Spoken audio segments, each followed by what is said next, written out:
My mother-in-law screamed at me to take my babies and get out. My husband forced me and my 10-day-old twins into the freezing snow.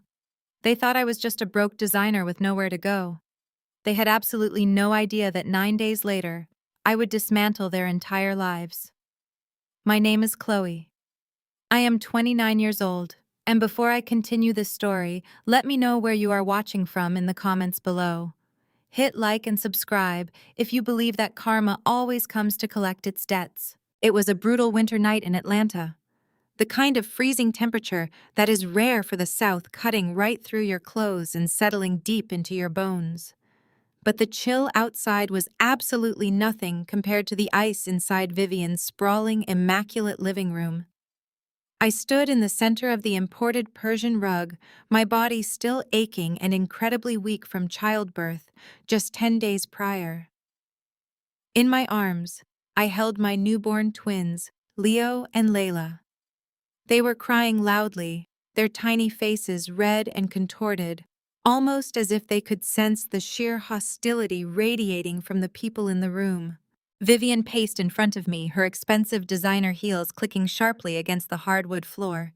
She was a prominent figure in the Atlanta elite, a woman entirely obsessed with her megachurch social standing, her wealth, and her carefully curated public image. Tonight she had decided she was entirely done playing the role of a tolerant mother-in-law. "You are a stain on this family," she screamed, pointing a perfectly manicured finger directly at my face. "You are a broke nobody, a mediocre little freelancer who somehow tricked my successful son into marriage. You do not belong in this house, and I will not have my pristine family image ruined by your pathetic lower-class presence. Take your little mistakes and get out of my sight." My heart hammered against my ribs. I turned my eyes to Marcus, my husband, the man who had stood at an altar and vowed to protect me and cherish me. He was standing casually by the massive marble fireplace, gently swirling a glass of expensive bourbon. He did not even flinch at his mother's vicious words. He did not look at me, and he certainly did not look at his crying children. "Marcus," I pleaded, trying to keep my voice steady over the sound of the twins crying. "Please say something. It is -2 degrees outside. The twins are barely a week old." Marcus took a slow, deliberate sip of his drink. When his eyes finally met mine, they were cold, completely devoid of the warmth and love I thought I knew. "Mother is right, Chloe," he said, his voice terrifyingly calm. "You need to go back to your ghetto roots. You simply do not fit into my world anymore. Your presence here, your lack of ambition, your constant struggle, it is dragging me down. I need a wife who elevates my status, not a charity case." The betrayal hit me with such physical force that I could barely breathe. This was the man I loved, the man I thought I was building a future with, casually discarding us like we were absolutely nothing. Before I could even process the depth of his cruelty, Brad stepped into the room. Brad was Jasmine's husband, my white brother-in-law, and a self-proclaimed tech entrepreneur who always acted incredibly superior to everyone around him. He let out a condescending chuckle, shaking his head as if I were a stray dog that had wandered in from the street and soiled the carpet. He walked over to the entryway, picked up my cheap-worn diaper bag, and casually tossed it out the open front door into the driving snow. "You really need to leave, Chloe," Brad said, crossing his arms and looking down his nose at me. "I have a highly critical $5 million investor pitch tomorrow morning. I need my sleep, and your kids crying is going to completely ruin my focus. I cannot have my massive tech deal jeopardized just because you cannot afford a place to stay. Go find a shelter." I pulled Leo and Layla tighter against my chest, trying to shield them from the biting wind howling through the open door. "Marcus, please," I begged, my voice breaking as the desperation finally took over. "I am not asking for me. I am asking for them. Just let us stay in the guest room for tonight. Just until the morning. I will leave first thing when the sun comes up. I promise. Just do not put your babies out in the freezing snow." Marcus set his bourbon glass down on the mantel with a sharp clink. He walked across the room, grabbed my arm with a painful, bruising grip, and physically dragged me toward the door. "Your poverty is giving me a migraine," he sneered, pushing me roughly out onto the icy porch. "Get out, Chloe." The heavy oak door slammed shut right in my face. I heard the deadbolt click loudly into place. I was outside shivering in a thin cardigan holding my crying newborns as the snow swirled violently around us. I stood there in the bitter cold for a long moment. The tears that had gathered in my eyes dried almost instantly in the freezing wind. But as I looked down at my shivering babies, the desperation I had felt just seconds ago completely vanished. It was replaced by an ice-cold, burning clarity. They thought I was just a struggling user interface designer. They thought I was a pathetic charity case who desperately relied on their wealth to survive. They thought I was weak, helpless, and completely at their mercy. They had absolutely no idea who they had just thrown out. I did not panic. I did not bang on the window or beg for them to let me back in. Instead, I carefully adjusted the twins in my arms, reached into my coat pocket, and pulled out my phone. I bypassed my standard contacts and dialed a private, secure number. "I need a car," I said calmly into the receiver. "Vivian's residence. Now." Less than 4 minutes later, a heavily armored black chauffeur-driven Escalade pulled up to the snowy curb, its bright headlights cutting through the blizzard. The driver, wearing a sharp, tailored suit, stepped out immediately. He opened a large umbrella to shield me from the snow and quickly retrieved the diaper bag Brad had thrown on the ground. "Right away, boss," he said respectfully, opening the warm plush interior of the vehicle for me. I settled Leo and Layla into the heated leather seats, the warm air instantly soothing their cries. I told the driver to take us to the St. Regis. I had a permanent $8,000 a night penthouse suite reserved there under a corporate account. As the Escalade pulled away from the sprawling, pretentious mansion, I looked back at the warmly lit windows. Marcus and Brad thought they were untouchable. They thought their money and society connections made them gods. But they did not know that my freelance design gig was just a carefully constructed cover. They did not know that my tech agency had just been acquired for $15 million. And they certainly did not know that I was the anonymous founding partner of the exact private equity firm that Brad was desperately trying to get money from tomorrow morning. The game had just begun, and they had absolutely no idea they were already losing. The first 72 hours inside the St. Regis penthouse passed in a blur of restorative calm and calculated planning. While Marcus and Vivian celebrated my supposed demise, I orchestrated their financial ruin. My newborn twins, Leo and Layla, thrived under the expert care of a private night nurse I hired. For the first time since birth, I finally slept deeply and healed from the physical toll of delivery. The quiet luxury of the penthouse was a stark contrast to the toxic, hostile environment I endured for 2 years. I spent days nursing my babies and nights meticulously reviewing the complex, fraudulent financial webs my firm uncovered. I was not just a struggling freelance interface designer. That was simply the unassuming cover I used to avoid predatory gold diggers infesting Atlanta high society. In reality, my boutique tech design agency was quietly acquired by a Silicon Valley conglomerate for $15 million.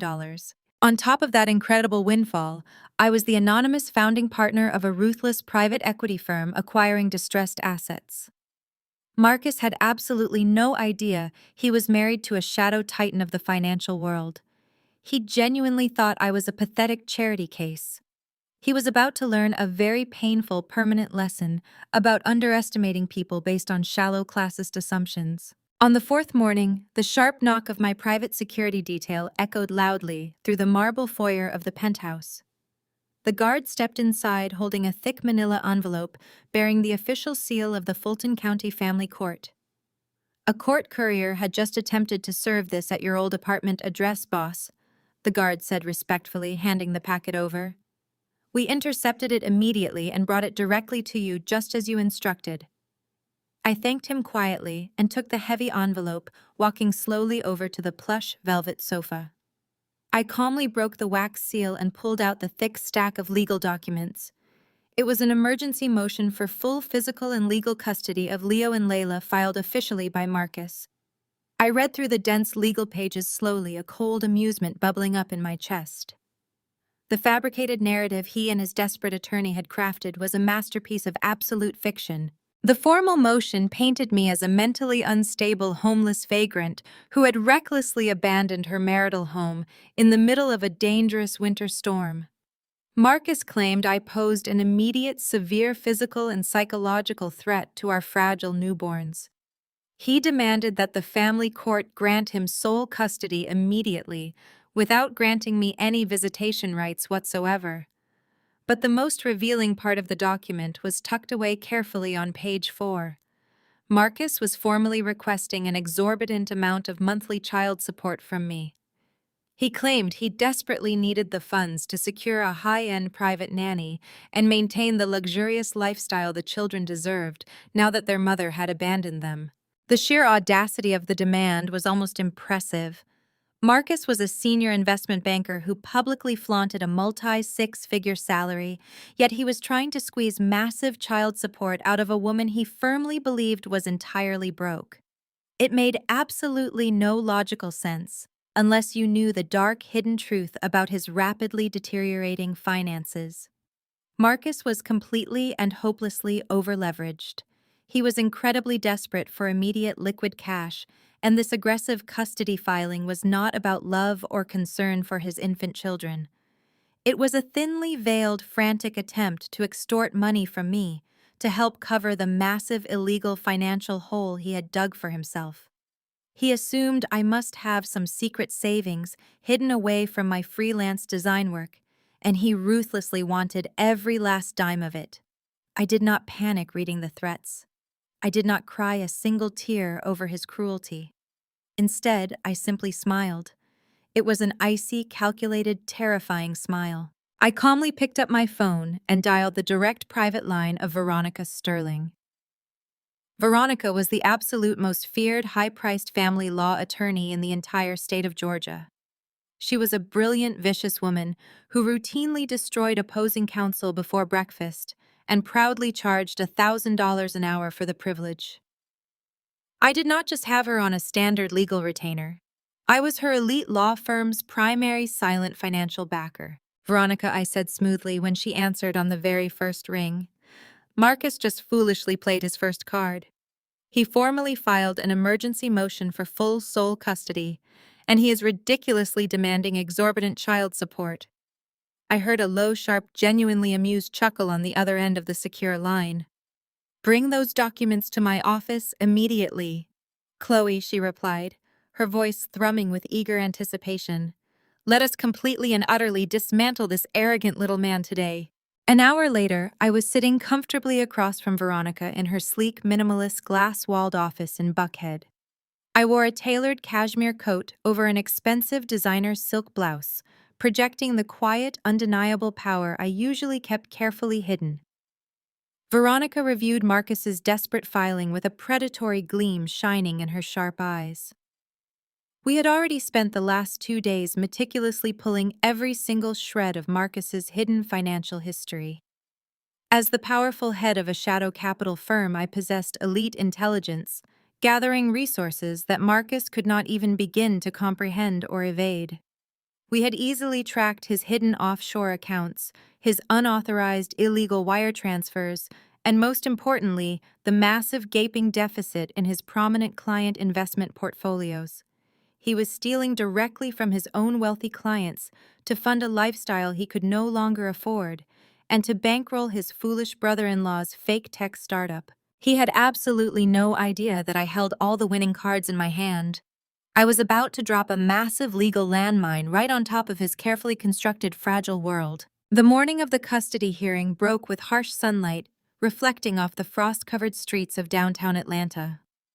Inside the Fulton County Courthouse, the atmosphere hummed with the usual chaotic blend of desperate pleas and sharp legal maneuvering.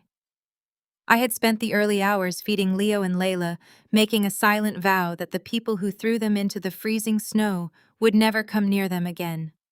Leaving them safe at the penthouse with my elite security team, I stepped into my waiting vehicle. Today was an execution. Down the long, polished marble corridor, Vivian was already putting on a spectacular performance. She had deliberately invited 3 prominent friends from her mega-church circle just to witness my public humiliation. She wore a bright crimson dress that screamed for attention, clutching a crocodile skin handbag like a weapon. Marcus walked beside her overly confident in a custom Italian suit, his chest puffed out with unearned arrogance. Jasmine and Brad trailed behind them, laughing loudly and acting as the royal court to Vivian's self-appointed queenship. They strutted through the hallway like they owned the judicial system. Vivian's voice echoed loudly, making sure everyone within 50 feet could hear her fabricated tragedy. "It is just entirely heartbreaking," Vivian projected, pressing a manicured hand to her chest. "My successful son is stepping up to rescue his children. Their mother completely lost her mind. She is a trashy, broke nobody who belongs in the gutter. We are taking those precious babies away from her today. We must protect our pristine family bloodline from that lower-class filth." Her society friends gasped in mock horror, offering loud murmurs of sympathy. Marcus smirked, adjusting his expensive tie, soaking up the fake adoration. Brad leaned against the marble wall, checking his heavy gold watch, complaining about how this pathetic custody dispute was cutting into his massive tech entrepreneur schedule. They were so busy congratulating themselves on a victory they had not yet won that they missed the heavy glass doors swinging open. I arrived exactly on time. I did not walk into the courthouse looking like the terrified, shivering victim they had shoved into a blizzard. I walked in like a conqueror. I wore an immaculate, razor-sharp tailored Alexander McQueen power suit in midnight blue. The cut was flawless, radiating absolute authority. My hair was sleek, my posture straight, and my expression carved from pure ice. Flanking me were two massive stone-faced bodyguards wearing dark suits and earpieces. Walking right beside me, matching my confident stride, was Veronica Sterling. The mere sight of Veronica in a family court hallway usually sent opposing attorneys running for the exits. She carried a sleek black leather briefcase holding the financial explosive device we were about to detonate. As we marched down the corridor, the sharp click of my designer heels cut through the ambient noise. People instinctively stepped out of our way. Vivian was mid-sentence describing how I was probably living in a cardboard box when she finally turned her head and saw me. The words died in her throat. She actually choked on her breath, letting out a strangled gasp. Her eyes bugged out of her head, taking in my immaculate suit, the imposing bodyguards, and the terrifying presence of Veronica Sterling. Her society friends stared at me in absolute shock, immediately recognizing the sheer undeniable wealth and power rolling off me. Marcus's smug smile vanished instantly. His face went slack, his mouth hanging open in profound confusion. He looked at my clothes, then at the bodyguards, his brain failing to process the visual information. Brad pushed himself off the wall, his jaw practically hitting the floor, his previous bravado evaporating into thin air. Jasmine just stood there, completely paralyzed. I did not even look in their direction. I kept my chin high, my eyes fixed straight ahead, and walked directly past them. The subtle scent of my expensive perfume lingered in the warm air as I completely ignored their existence and glided through the heavy wooden doors of the courtroom. Inside the room was formal and intimidating. Honorable Judge Davis, a strict woman with a reputation for loathing time-wasters, sat behind the high bench. We took our seats at the respondent table. Veronica arranged her files with a slow, methodical precision that was terrifying to watch. Marcus and his family stumbled into the courtroom a moment later, looking visibly shaken and entirely off balance. Marcus sat down at the petitioner table beside his lawyer, a cheap, disorganized man who was already sweating and nervously shuffling a stack of papers. The courtroom battle began immediately. Judge Davis called the session to order and instructed Marcus's lawyer to present his opening statement. The sweaty lawyer stood up, waving his hands dramatically, clearly trying to compensate for his lack of actual evidence with loud theatrical outrage. "Your Honor," the lawyer began, his voice booming unpleasantly across the room. "We are here today to rescue two innocent infants from a mother who is completely unfit and dangerously unstable. My client's ex-wife, Chloe, is unemployed, homeless, and suffering from severe mental instability. She recklessly abandoned her marital residence in the middle of a brutal winter storm, actively taking the children into a highly dangerous environment." He paced back and forth, pointing an accusatory finger in my direction. "My client, Marcus, is a highly respected, financially secure investment banker. He can provide a stable, luxurious, and safe home for these babies. The mother is a vagrant who cannot even provide a roof over their heads. We demand full physical and legal custody immediately, as well as child support, to ensure these children maintain the lifestyle they desperately require." I sat perfectly still, my hands folded neatly on the polished wood table in front of me. I did not flinch, I did not frown, and I certainly did not show a single ounce of fear. Instead, I looked directly across the room and locked eyes with Marcus. I offered him a cold, serene, completely unnerving smile. The cheap lawyer could paint me as a vagrant all he wanted. He was digging his client's grave with every single word, and I was more than happy to let him keep shoveling until the trap finally snapped shut. Judge Davis shifted her gaze from Marcus and his sweating attorney over to our table.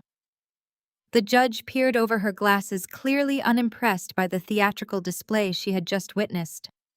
She addressed Veronica, asking if the respondent had an opening statement or a rebuttal to these severe allegations. Veronica Sterling did not scramble. She did not sift through disorganized papers or raise her voice to match the frantic energy of the opposing counsel. She stood up with a fluid, terrifying grace. She calmly buttoned her blazer, her expression entirely unreadable. "Your Honor." Veronica began, her voice smooth, measured, and echoing with absolute authority. "We do not intend to waste the court's valuable time dignifying those absurd fabricated allegations with a traditional defense. My client's fitness as a mother is not the issue here today. Instead, we are going to examine the foundation of the petitioner's entire case. We are going to look very closely at the so-called stability Marcus claims to possess." The opposing attorney sputtered, attempting to object, but Judge Davis raised a hand, silencing him instantly. She nodded for Veronica to proceed. Veronica stepped out from behind our table and paced slowly toward the center of the courtroom, locking her predatory gaze onto Marcus. "Marcus," Veronica said, her tone deceptively polite. "In your emergency motion, you state unequivocally that you possess the absolute financial means and the physical environment necessary to provide sole care for 2 newborn infants. You claim this environment is entirely secure." Marcus leaned back in his chair, puffing out his chest. He shot a quick, arrogant glance toward his mother in the gallery before answering. "Yes, I do. I am a senior investment banker. I provide a completely secure, luxurious lifestyle. A lifestyle my children deserve, which their mother cannot possibly offer." Veronica nodded slowly, as if entirely agreeing with him. "And according to your sworn affidavit, this secure physical environment is located at the Buckhead estate owned by your mother, Vivian. You are claiming primary residency there to establish your physical capability to house the children. Is that correct?" "It is," Marcus replied smugly. "It is a massive estate. There is more than enough room for my children to grow up safely, far away from dangerous influences." "So your entire claim of housing stability rests completely on this specific property," Veronica clarified, taking a step closer to his table. "You are relying on your mother's estate to prove you have a home for these babies." Marcus rolled his eyes, clearly annoyed by the repetitive questioning. He truly thought Veronica was grasping at straws. "Yes," he answered, a condescending edge creeping into his voice. "Like I said, it is a family estate. We take care of our own." Veronica stopped pacing. She folded her arms and tilted her head. "Let us talk about that estate, Marcus. In your financial disclosures, you proudly list this property as an unencumbered asset. You claim it is a pillar of your family's generational wealth." Vivian, sitting in this front row of the gallery, sat up a little straighter. She adjusted her expensive designer scarf, a look of immense pride washing over her face. She loved hearing her wealth discussed in open court. It fed her massive ego and validated her entire existence. Marcus smiled, a slick, self-satisfied grin that made my stomach turn. "Absolutely," he boasted. "The house is completely paid off. It is entirely debt-free. It is a multi-million-dollar property that represents the financial bedrock of our family. It guarantees that my children will never have to struggle or worry about having a roof over their heads, unlike what their mother would subject them to." He was digging the hole deeper with every single arrogant syllable. He was publicly swearing on the court record that the house was debt-free, firmly cementing his own perjury. I sat perfectly still, watching him weave his own noose, keeping my face completely blank. Veronica raised an eyebrow, feigning genuine curiosity. A fully paid-off multi-million-dollar estate, completely debt-free. "You are absolutely certain of this, Marcus?" You are testifying to this under oath today. I am absolutely certain, Marcus stated loudly, projecting his voice so the entire room could hear. Generational wealth is not a concept my ex-wife understands, but it is the reality I live in. The house is ours free and clear. It is the ultimate secure environment. Suddenly, a loud, obnoxious laugh echoed from the gallery. Brad could not help himself. His inflated sense of superiority and tech bro arrogance overrode whatever basic courtroom etiquette he possessed. "Tell her, man," Brad shouted out, completely ignoring the solemnity of the judicial proceeding. "Point out how broke she really is. Show them what real money looks like." The entire courtroom froze. Vivian grinned, patting Brad's arm in agreement. Jasmine giggled quietly beside them. They honestly believed they were invincible. They thought this courtroom was just another society party where they could bully and belittle me without any consequences. Judge Davis's head snapped toward the gallery, her eyes blazing with immediate, terrifying fury. She grabbed her heavy wooden gavel and slammed it down onto the sounding block with a deafening crack that made everyone jump. "Silence in my courtroom," the judge roared, pointing her gavel directly at Brad. "You, the man in the gallery who just spoke. Stand up." Brad's arrogant smile vanished instantly. He slowly stood up, looking visibly nervous, as the judge's intense glare pinned him in place. "If you utter one more word," Judge Davis warned, her voice dropping to a dangerous, icy tone, "I will hold you in contempt of court and have the bailiff lock you in a holding cell for the remainder of the week. This is a court of law, not a social club for you to interrupt with your highly inappropriate commentary. Do I make myself absolutely clear?" "Yes, Your Honor," Brad mumbled, his face turning bright red as he quickly sank back down into his seat, thoroughly humiliated. Vivian looked away suddenly, pretending she had no idea who he was. Judge Davis took a deep breath, smoothing her dark robes, and turned her attention back to the floor. "Proceed, counselor," she instructed Veronica, "but I caution you, let us move to the actual evidence." Veronica did not miss a single beat.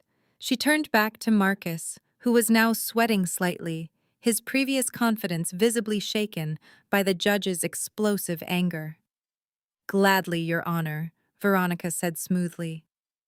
She walked back to our table and picked up a single thick red folder. She held it up for Marcus to see.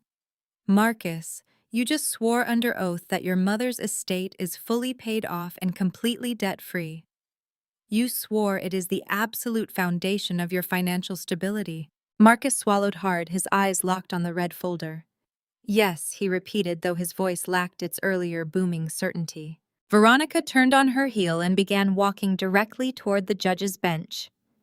"Then, Your Honor," Veronica announced, her voice ringing clear and triumphant, "I would like to submit Exhibit A into evidence.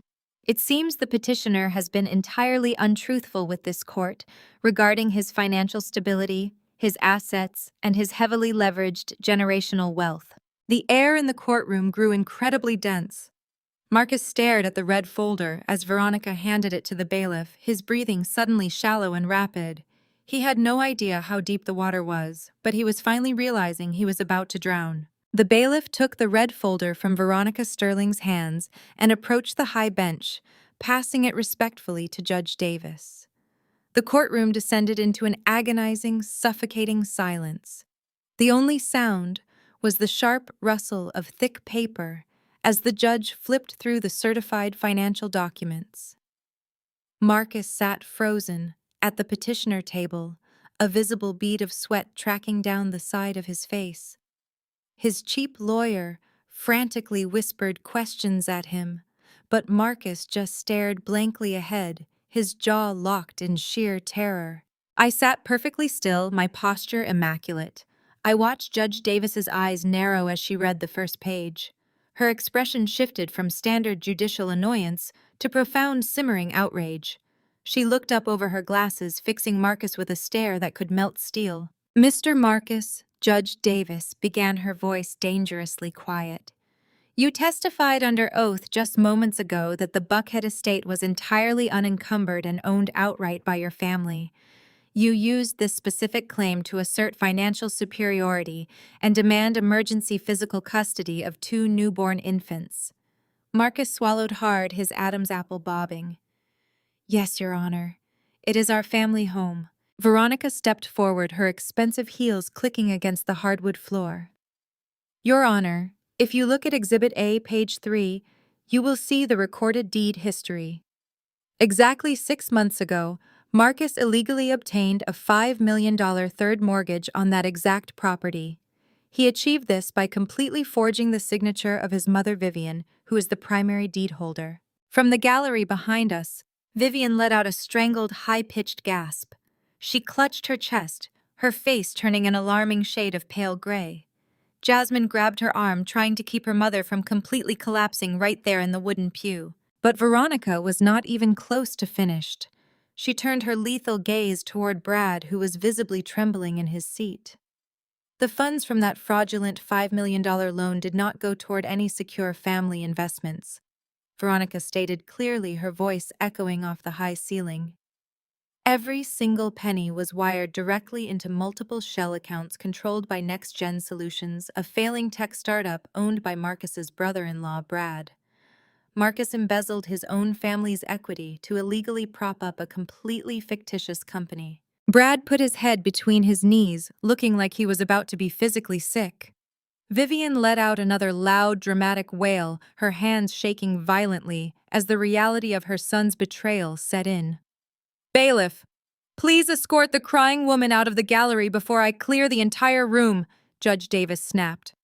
Jasmine quickly grabbed Vivian by the shoulders, practically dragging her hyperventilating mother out into the hallway before the bailiff could reach them.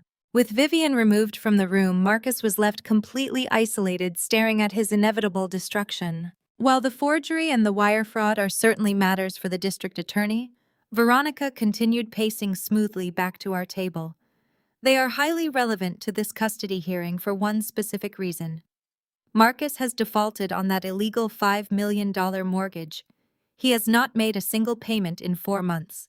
Last week, the bank officially initiated foreclosure proceedings. Marcus's lawyer jumped up, his face red and panicked. Your Honor, I object. This is a family court custody hearing, not a financial tribunal. My client's outstanding debts have absolutely nothing to do with the mother's clear inability to provide a home for these children. Judge Davis slammed her gavel down, silencing the lawyer instantly. Overruled. The petitioner's financial standing and housing stability are the entire basis of his emergency motion. Sit down and remain silent, counselor. Veronica smiled, turning back to the judge. Thank you, Your Honor. Opposing counsel is worried about my client's ability to provide a home. Let us address that directly. If you look at the final page of the dossier, you will see that the defaulted lien on the Buckhead estate was not retained by the original bank. It was purchased yesterday morning by a private equity firm named Apex Capital Holdings. Judge Davis reviewed the document, frowning slightly. I see that, Ms. Sterling, but what does Apex Capital Holdings have to do with this custody dispute? Veronica turned and looked directly at me. I offered a slow, icy nod of confirmation. Veronica turned back to the judge, her voice ringing with absolute, undeniable triumph. Because, Your Honor, Apex Capital Holdings is wholly owned and exclusively operated by my client, Chloe. She is the anonymous founding partner. She holds the lien. Therefore, Marcus does not have a secure home to offer his children. The house he claims as his stable environment is currently in active foreclosure, and Chloe is his landlord. She effectively owns the very roof over his head. The courtroom was dead silent. The revelation hung in the air like a detonated bomb. Marcus looked like all the blood had been drained from his body. He stared at me, his eyes wide with a horrified, shattered realization. The woman he threw into a blizzard, who he openly mocked as a broke nobody, was actually a titan of industry, who now held his family's fate in the palm of her hand. Judge Davis took off her glasses, her face a mask of judicial fury. Mr. Marcus, you have come into my courtroom, committed blatant perjury, and attempted to use the legal system to extort child support from the very woman who owns your debt. This is the most disgraceful, arrogant display of judicial abuse I have seen in my entire career. She picked up her gavel. This emergency motion for custody is dismissed with prejudice. You are denied any and all requests for child support. Furthermore, I am forwarding the complete transcripts of today's hearing, along with Exhibit A, directly to the Fulton County District Attorney's Office for immediate review regarding multiple counts of perjury and wire fraud. You are incredibly lucky I am not having the bailiff place you in handcuffs right this second. Court is adjourned. The gavel cracked down with absolute finality. I stood up smoothly, adjusting my tailored suit jacket. I did not spare a single glance for Marcus or his sputtering, terrified lawyer.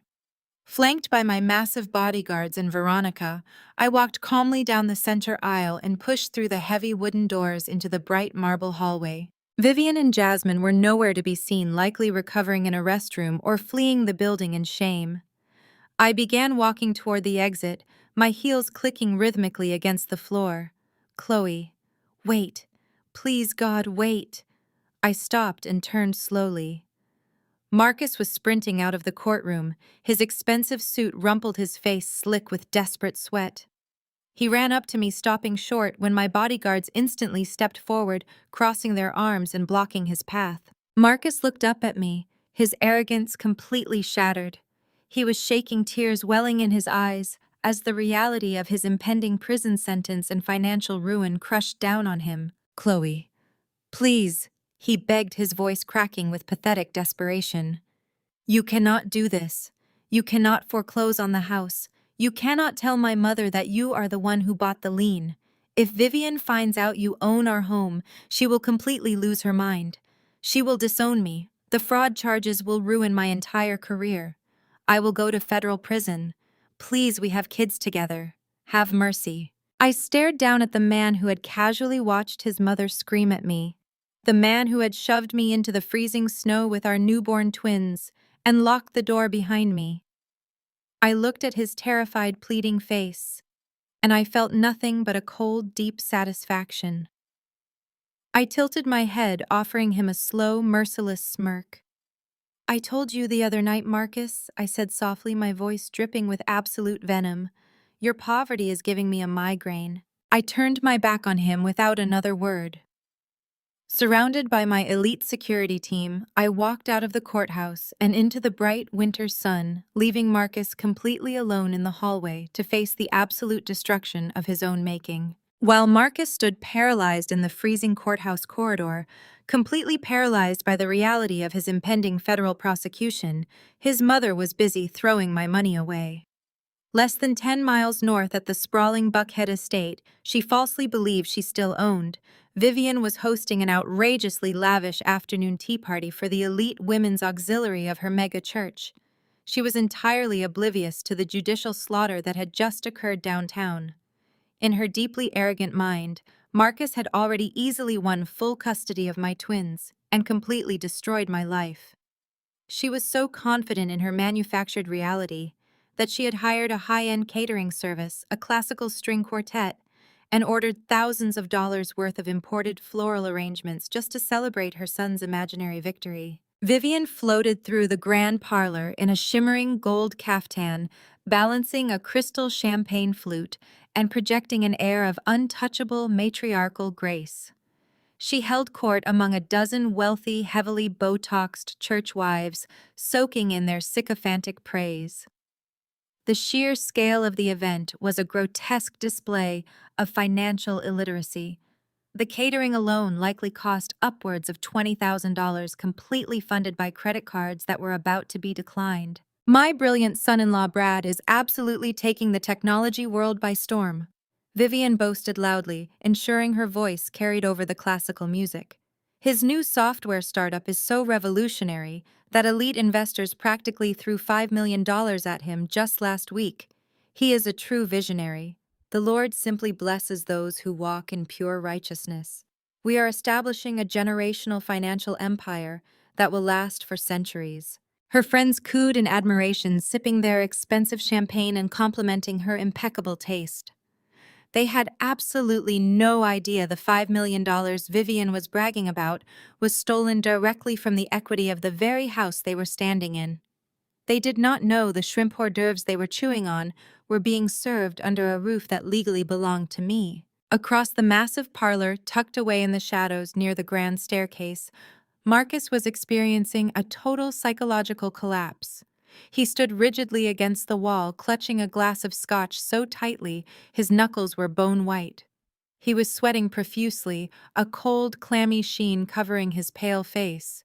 His tie was loosened, his designer suit rumpled, and his eyes darted frantically around the room, like a trapped animal calculating the exact moment the predator would strike.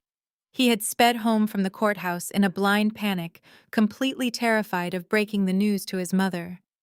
He had not spoken a single word since walking through the front doors. He was drowning in his own silence, suffocating under the immense weight of the federal wire fraud and perjury charges barreling toward him. Every time Vivian laughed loudly or bragged about his financial genius, Marcus looked like he was going to vomit right onto the imported Persian rug. Brad, however, was having the time of his life. He strutted around the room with a glass of expensive bourbon, acting like a Silicon Valley titan instead of a lazy grifter living off his brother-in-law's illegal loans. He cornered a group of older church deacons near the fireplace, holding them hostage with his arrogant, entirely fabricated entrepreneurial wisdom. He wore a ridiculously tight turtleneck sweater and a smug expression that begged to be slapped off his face. "It is all about controlling the narrative," Brad bragged, loudly swirling the amber liquid in his glass. "You just have to know how to play the game with these institutional investors. They are basically just sheep with deep pockets. You throw some complex buzzwords at them, show them a flashy slide deck, and they practically hand over the keys to the vault. It is honestly pathetic how easy it is to manipulate them. You just have to project absolute dominance. You cannot let the urban element outpace you in the market. You know exactly the type of people I mean. Those diversity hire founders who think they deserve capital just for existing. I prefer keeping the wealth among our kind of people. The people who actually built this country." His racially coded microaggressions were disgusting, but his audience of wealthy, insulated deacons simply nodded along, offering agreeable chuckles to his blatant bigotry. Brad felt completely invincible, utterly convinced of his own intellectual superiority. He honestly believed he was a mastermind who had successfully secured $5 million through pure business acumen. He had absolutely no idea he was a pawn in Marcus's desperate financial crimes, and he definitely did not know that his highly offensive, incriminating monologue was being captured in crystal-clear high-definition audio. Moving seamlessly through the crowd, offering silver trays of delicate pastries and refilling champagne glasses were the elite catering staff Vivian had hired. They wore crisp white uniforms, polite smiles, and absolute professionalism. They were also entirely on my payroll. 2 days prior, my private security firm had quietly bought out the original catering company assigned to the event. The waitstaff seamlessly navigating the Buckhead mansion were highly trained corporate espionage operatives. They were equipped with state-of-the-art hidden microphones and microcameras disguised as lapel pins and tie clips.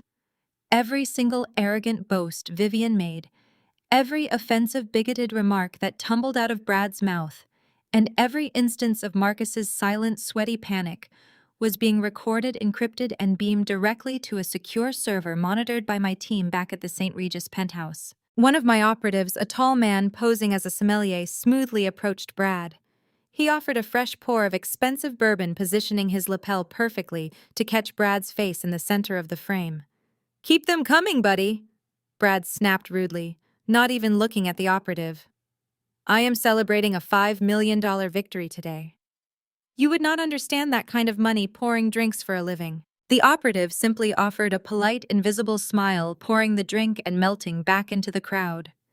I sat in my penthouse miles away watching the live feed on a large monitor, nursing my newborn twins. I listened to Brad openly brag about manipulating investors and hoarding stolen capital. I watched Vivian proudly parade around a foreclosed mansion. I saw the absolute terror vibrating through Marcus's rigid body. They were performing a spectacular tragedy, completely unaware that the curtain was about to fall. The evidence my operatives were gathering was not just for a courtroom, It was the ammunition I needed to completely decimate their social standing, their professional reputations, and their entire fabricated reality. They had dug the grave, and they were cheerfully throwing themselves right into it. All I had to do was hand them the shovel. The very next morning, the absolute illusion of Brad's success moved from the gaudy Buckhead mansion directly into the lion's den. He strutted into the towering glass and steel skyscraper in Midtown Atlanta that housed the regional headquarters of Apex Capital Holdings. He wore a ridiculously loud plaid suit jacket and no tie, projecting what he believed was the disruptive uniform of a tech visionary. In reality, he looked like a desperate clown. He swaggered past the silent marble reception desk and was escorted into a massive high-altitude boardroom overlooking the sprawling city skyline. He genuinely thought he was walking into a coronation to collect his $5 million check. He had absolutely no idea he was walking straight into an interrogation room designed specifically for his total destruction. I was not in the building. I was back at the St. Regis penthouse, comfortably sipping an espresso while watching multiple encrypted high-definition camera feeds streaming directly from that very boardroom. I had specifically chosen Malik to handle this execution. Malik was my chief operating officer and my absolute sharpest executive. He held dual degrees from Harvard, and Wharton possessed a mind like a steel trap, and commanded a room with quiet, devastating authority. He was also a black man, which I knew with absolute certainty would trigger every single one of Brad's deeply ingrained, bigoted superiority complexes. I wanted Brad's arrogance to be the exact instrument of his demise. The heavy glass door of the boardroom glided open and Malik walked in. He wore a flawless, bespoke charcoal suit that likely cost more than Brad's entire fake company was worth. Malik carried a single sleek tablet and offered a polite professional nod. "Good morning, Brad." Malik said, his voice rich and perfectly modulated. "I am Malik. I will be conducting the final review of your capital allocation request today." Brad did not stand up. He did not offer his hand. Instead, he leaned back in his plush leather executive chair, kicked his cheap loafers up onto the polished mahogany conference table, and offered a dismissive, patronizing smirk. He looked at Malik like he was a valet who had just brought him the wrong car. "Right," Brad said loudly, popping a piece of chewing gum into his mouth. "Look, man, I appreciate you doing the preliminary paperwork or whatever it is you do here, but I was told I would be finalizing this deal with the senior partners today. No offense, buddy, but I need the guys who actually sign the checks. We are talking about a highly complex $5 million valuation. I do not have time to explain high-level tech algorithms to the diversity hire." Sitting in my penthouse, I actually smiled at the screen. Brad had taken the bait in less than 60 seconds. Malik did not flinch. His expression remained a mask of polite corporate indifference, though I knew he was internally logging every single offensive syllable. He took his seat at the head of the table, placing his tablet down with a soft click. "I assure you," Brad Malik replied smoothly, maintaining absolute eye contact, "I have full authorization over this specific portfolio. The partners rely entirely on my final assessment. If you want the capital release, you will have to walk me through your metrics. Consider me the absolute final gatekeeper." Brad let out a loud, exaggerated sigh, rolling his eyes as he pulled his laptop from his messenger bag. "Fine," he grumbled, slamming the computer onto the table. "But try to keep up. I'm going to talk fast."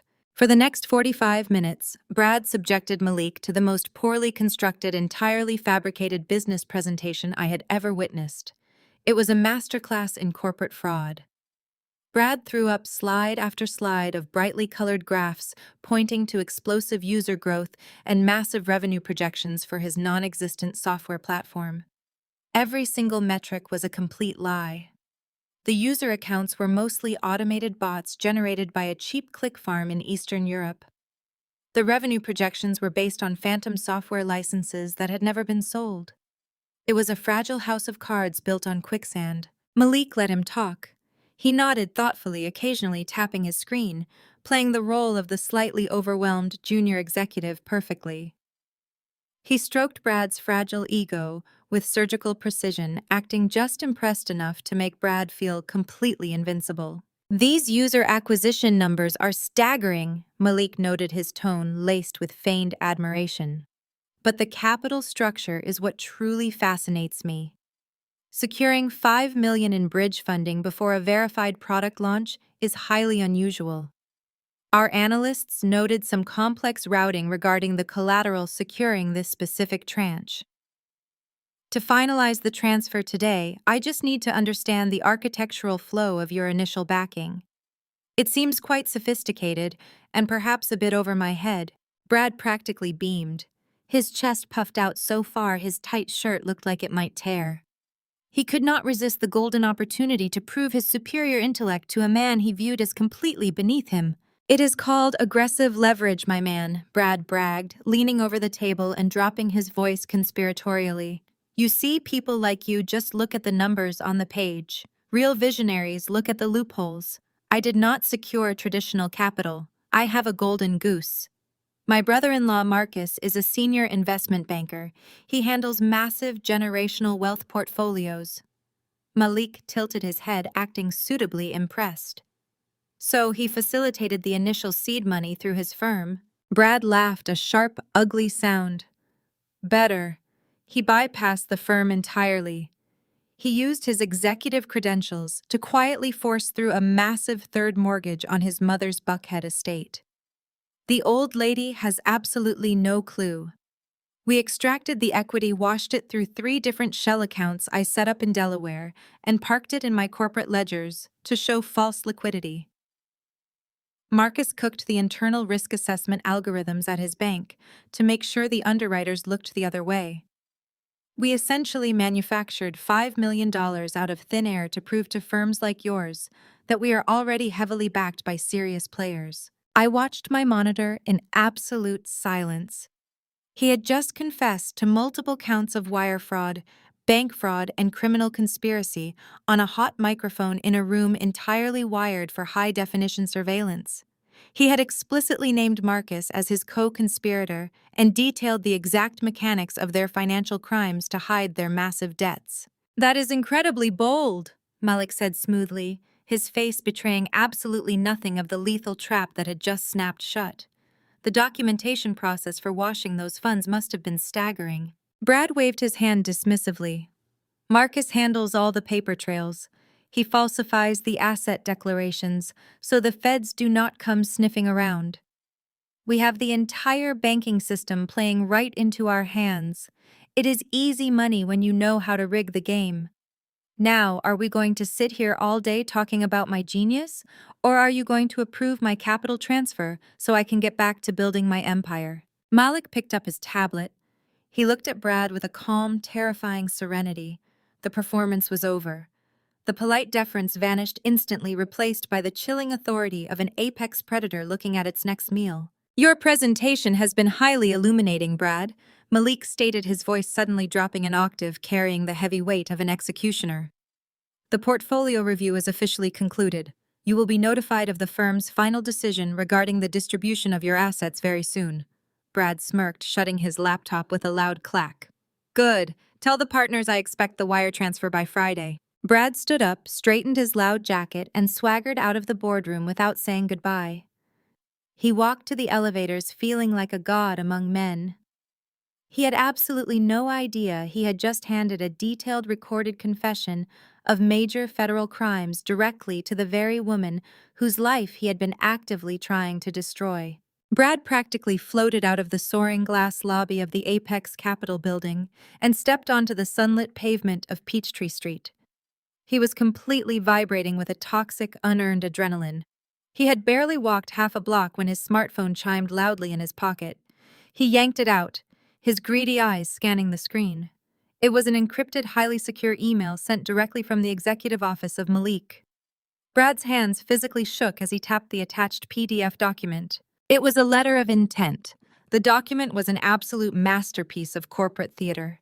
It featured the heavy, embossed crest of Apex Capital Holdings, a series of complex legal covenants that Brad barely skimmed, and Malik's certified digital signature at the bottom.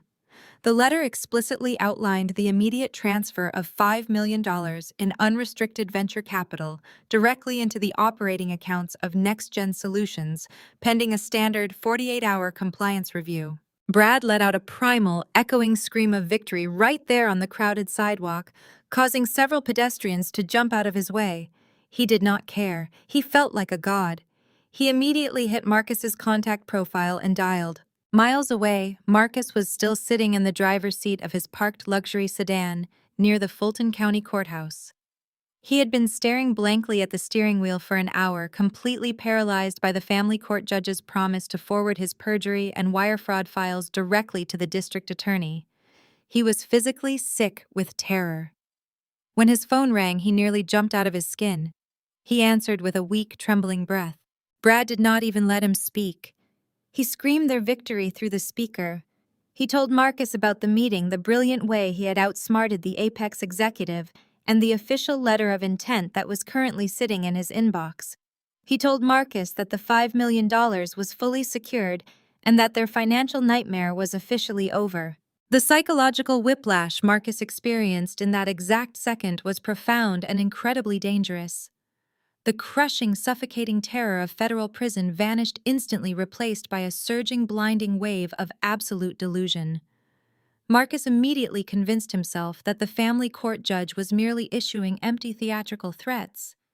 He reasoned that with $5 million of fresh, clean institutional capital flowing into their shell accounts, he could easily hire the most lethal, high-powered defense attorneys in the state of Georgia.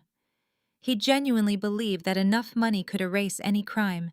He felt completely invincible. They agreed to meet immediately to celebrate their brilliance. They converged on an outrageously expensive, exclusive rooftop bar in the heart of Buckhead. They bypassed the velvet rope with arrogant swagger and commanded a VIP booth overlooking the sprawling Atlanta skyline. They ordered 3 bottles of vintage champagne and a platter of imported beluga caviar, casually charging thousands of dollars to credit cards that were already pushing their absolute limits. They drank greedily, and their bloated egos expanding with every single expensive sip. The alcohol completely stripped away whatever microscopic shred of common sense or caution they had left. Brad laughed loudly, slapping the table as he calculated their imaginary future wealth, acting like a self-made billionaire rather than a desperate criminal. Marcus watched him, his chest puffing out with deeply misplaced pride. They were the masters of the universe, and nobody could touch them. Then a dark, incredibly vindictive shadow crossed Marcus's flushed face. He pulled his own smartphone from his tailored jacket pocket.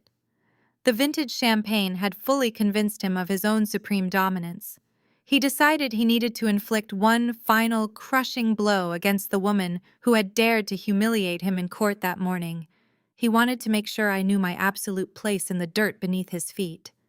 He opened our message thread and began typing furiously. "I hope you enjoyed your pathetic little stunt in court today." Marcus typed, a cruel smirk twisting his face. "You actually thought a minor housing technicality was going to stop us. Brad just closed a $5 million deal with Apex Capital.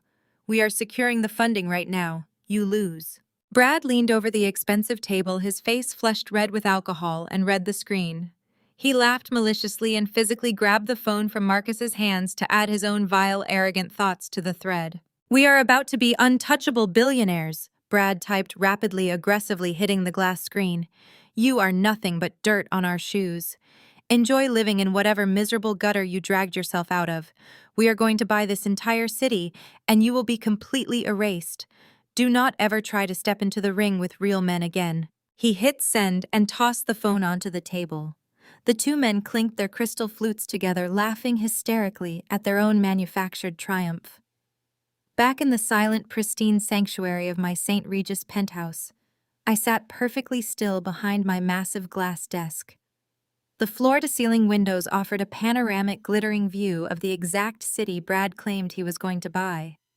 My phone buzzed aggressively on the smooth glass surface. The screen lit up with their incoming messages. I picked up the device and read the text slowly. I did not feel a single ounce of anger. I did not feel insulted, threatened, or intimidated. I felt an incredibly deep, profound sense of clinical, absolute satisfaction. I was looking at the frantic, thrashing death throes of two profoundly stupid men who had absolutely no idea they were already corpses. They actually believed Apex Capital was their savior. They were entirely oblivious to the fact that they had just sent their arrogant, vile taunts directly to the founding partner of the very firm they were begging for survival. I set the phone down gently. I did not type a reply. They did not deserve another word from me. I turned my attention to the multi-monitor workstation positioned on my desk. Malik was already connected via a highly secure encrypted video link. He sat in his office, his face a mask of total professional calm, waiting for my final directive. "The package is fully assembled," Malik reported smoothly, his voice crisp and clear. "We have the high-definition audio-visual recordings of Brad's entire unprompted confession in the boardroom. We have isolated the exact timestamps where he explicitly admits to the wire fraud, the bank manipulation, and the forgery of Vivian's signature on the Buckhead deed. We have cross-referenced his arrogant statements with the forensic accounting data we pulled from the estate lien. The file is completely airtight and ready for immediate deployment." "Excellent," I replied, my voice echoing quietly in the spacious penthouse. "What is the precise status of their banking architecture?" "The freeze protocols are primed and locked," Malik confirmed, his fingers resting lightly on his keyboard. "The moment you give the authorization, our banking algorithms will trigger an immediate hard lock on all domestic and international accounts associated with next-gen solutions, as well as Marcus's personal banking portfolios. The stolen equity will be completely immobilized. They will not be able to buy a cup of coffee, let alone hire a defense attorney." I looked out at the Atlanta skyline. I thought about the freezing snow. I thought about the heavy locked door. I thought about the agonizing fear of holding my newborn twins in the bitter cold, while Marcus and his family slept warmly in their stolen luxury, completely unbothered by my potential death. "Execute the protocol," I commanded, my voice dropping to a lethal, absolute whisper. "Burn them to the ground." I reached out and pressed the enter key on my secure terminal. With that single quiet keystroke, the trap snapped entirely shut. The massive encrypted data file containing Brad's complete confession launched through our secure servers. It bypassed local authorities entirely and was transmitted simultaneously to the Federal Bureau of Investigation's White-Collar Crime Division, the Securities and Exchange Commission, and the primary inbox of the Fulton County District Attorney. Simultaneously, a secondary digital command surged through the global banking network. Within milliseconds, heavily encrypted algorithms seized absolute control of Marcus and Brad's entire financial infrastructure. Every checking account, every savings account, every hidden offshore shell company they had desperately tried to conceal was instantly and permanently frozen. The execution was absolute. The illusion was completely shattered. The sirens were coming. Less than an hour later, Marcus and Brad had relocated their grotesque celebration from the rooftop bar to Marcus's private corner office at the investment bank. They had smuggled in another bottle of Dom Perignon, locking the heavy mahogany door behind them. The office was a monument to Marcus's inflated ego, featuring panoramic views of downtown rich leather seating and a massive mahogany desk dominated by a 6-monitor trading terminal. "We are going to crush her," Brad slurred aggressively, popping the cork on the champagne. The foam spilled over the polished wood of Marcus's desk, soaking into stacks of confidential client files. "I am taking NextGen public in 6 months. We will buy the building she lives in and evict her on Christmas Eve." Marcus laughed, a high-pitched, manic sound fueled by alcohol and pure relief. He leaned over his keyboard, typing his executive credentials into the secure banking terminal. "Let us just wait for this Apex Capital wire to clear compliance," Marcus said, his eyes gleaming with greed. $5 million of fresh institutional liquidity. Once this hits our shell accounts, I can patch the holes in my client ledgers, and we are permanently in the clear. He hit the enter key to refresh the internal routing system. He expected to see a green pending transfer notification. He expected to see financial salvation. Instead, all 6 monitors instantly went black. Marcus blinked, tapping the keyboard. Nothing happened. Then simultaneously, every single screen in the office illuminated with a blinding, aggressive crimson red. A massive digital banner flashed across the monitors in bold, uncompromising white text. Asset seizure protocol initiated. Accounts frozen. SEC mandate. Brad paused mid-sip, lowering his champagne flute. "What is that?" he asked, his drunken smirk fading into confusion. "Is the bank doing a system update?" Marcus did not answer. He could not breathe. The blood completely drained from his face, leaving his skin an ashen, sickening gray. His hands hovered over the keyboard, visibly shaking. He tried to log into his secondary offshore accounts. Access denied. He tried to check his personal checking account. Frozen. He pulled out his phone and opened his encrypted cryptocurrency wallet. Liquidated and locked. Every single cent to his name, every client account he managed, and every shell company they had built was completely immobilized. Brad Marcus whispered, his voice cracking with absolute terror. "Brad, the money is gone. They locked us out. Everything is frozen." Before Brad could even comprehend the magnitude of those words, the heavy mahogany door of the office violently exploded inward. The wood splintered around the lock, and the door slammed against the wall with a deafening crack. "FBI! Nobody move," a booming voice commanded. A dozen federal agents flooded into the executive office, their tactical boots stomping over the expensive carpet. They were accompanied by 3 severe-looking investigators, wearing crisp navy windbreakers, emblazoned with the bright yellow letters of the Securities and Exchange Commission.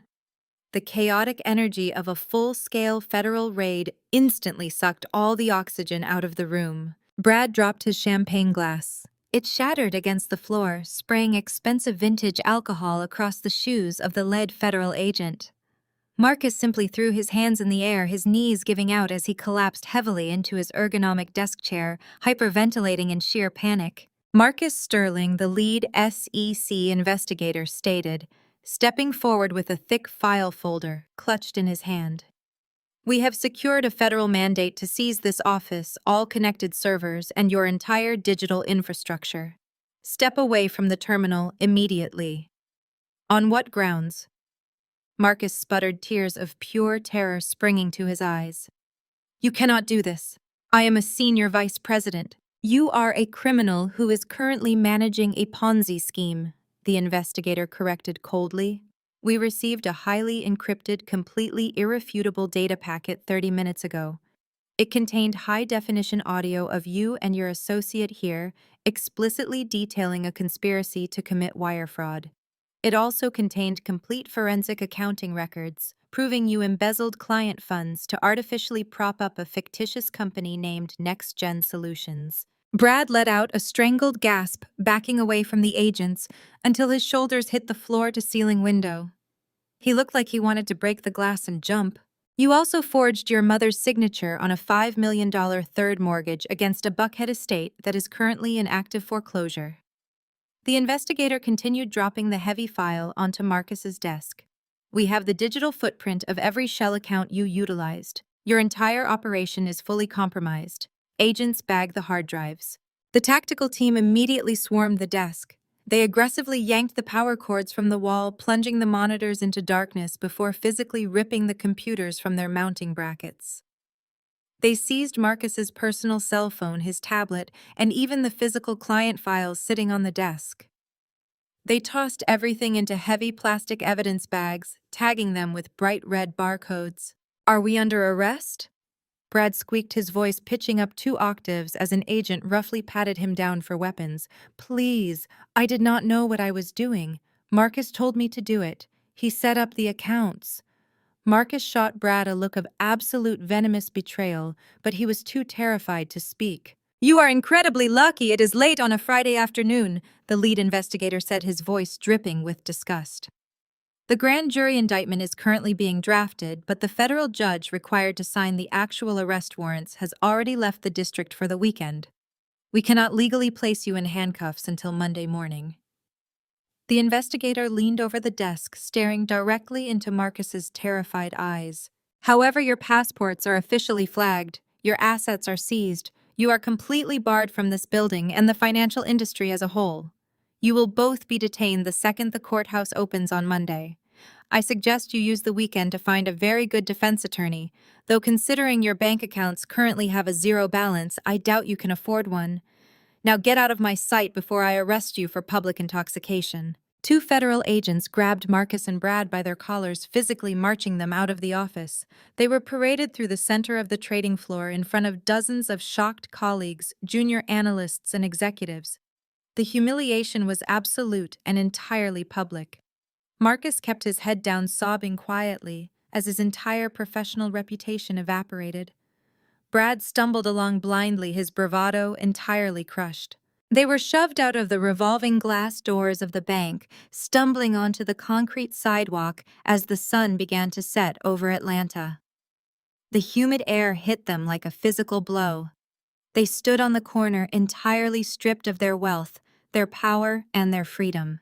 "My life is over," Marcus choked out, burying his face in his hands. "I am going to federal prison. The SEC has everything. Chloe recorded us. That is what she meant. She owned the private equity firm. She recorded the whole pitch." Brad paced frantically back and forth on the sidewalk, chewing his fingernails down to the quick. "We cannot tell Vivian." Brad panicked, his eyes wide and frantic. "We cannot tell your mother." Marcus looked up, wiping his nose. "What are you talking about?"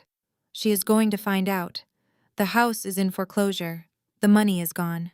"Tomorrow is the society gala," Brad hissed, grabbing Marcus by the shoulders and shaking him. "The biggest charity event of the year. Vivian has been planning her entrance for months. She is hosting the primary table. If she finds out she is broke and her son is a felon right before the gala, she will cut us off entirely.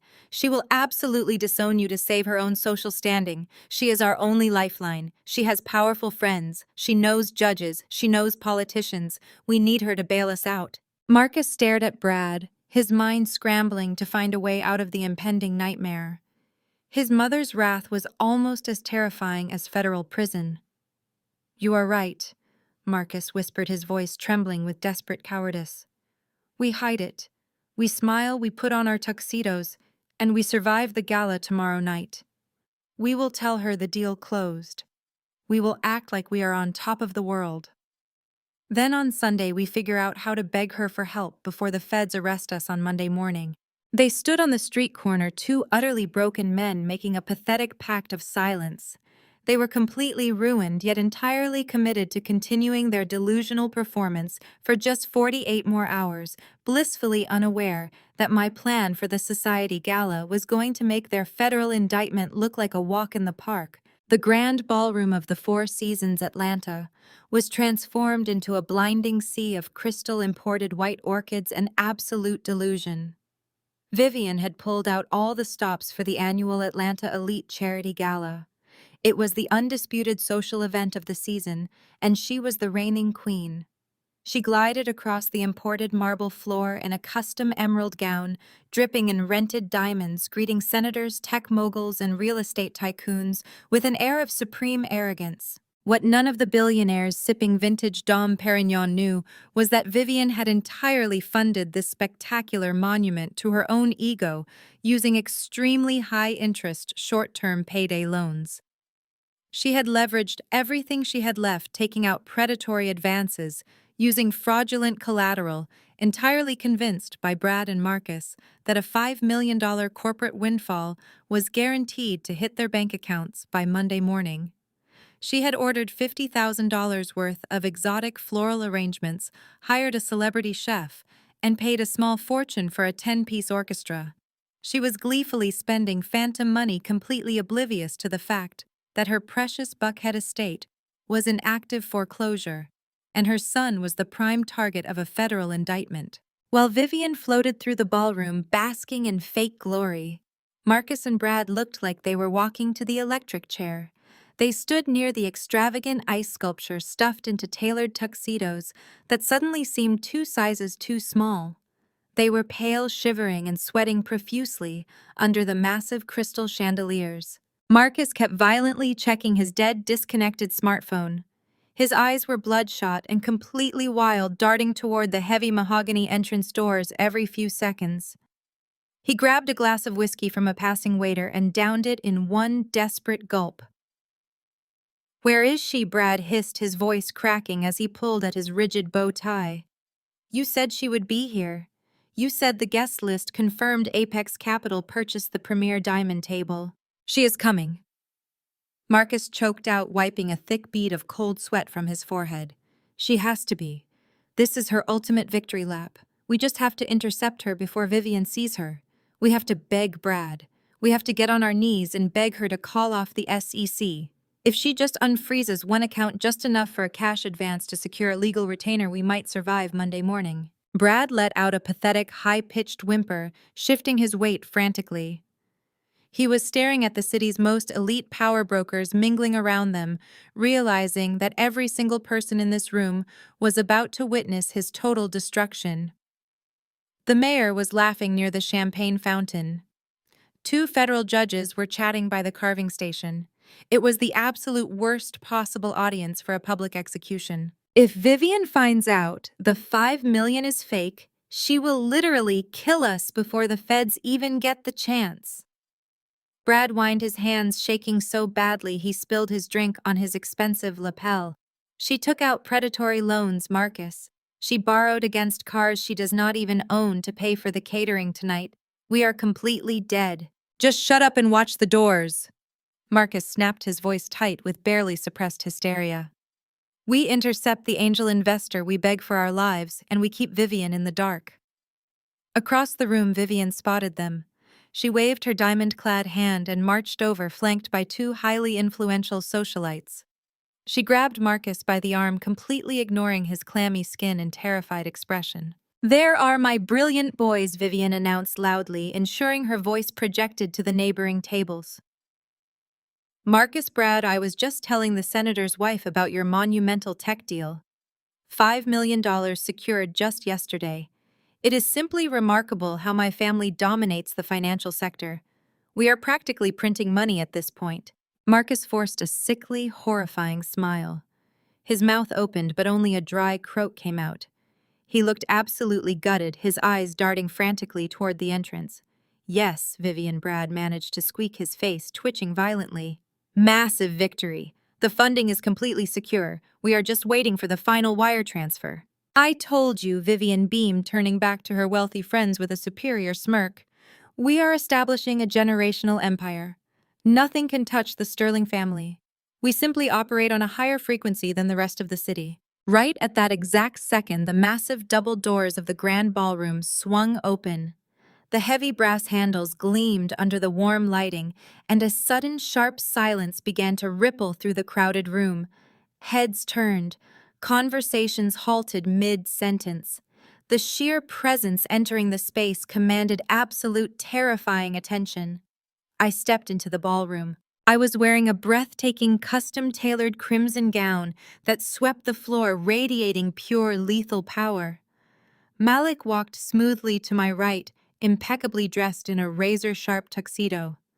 To my left walked Veronica Sterling, carrying a slim leather briefcase that held the entire arsenal of Marcus's destruction. Flanking us was my elite security detail, moving with quiet military precision. We did not look like guests arriving at a charity gala. We looked like an invading army stepping onto a conquered battlefield. Marcus saw me and actually stopped breathing. He stumbled backward, knocking into the ice sculpture and shattering a delicate crystal swan.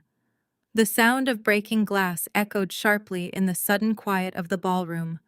Brad looked like his soul had just forcibly evacuated his body. He clutched his chest, gasping for air as the reality of my arrival physically crushed him. Vivian turned, annoyed by the sound of the breaking glass. She looked toward the entrance, her haughty, arrogant expression freezing instantly. Her eyes locked onto me, then shifted to Veronica, and finally to the massive security detail clearing a path directly through the elite crowd. Her Botoxed face contorted in utter furious disbelief.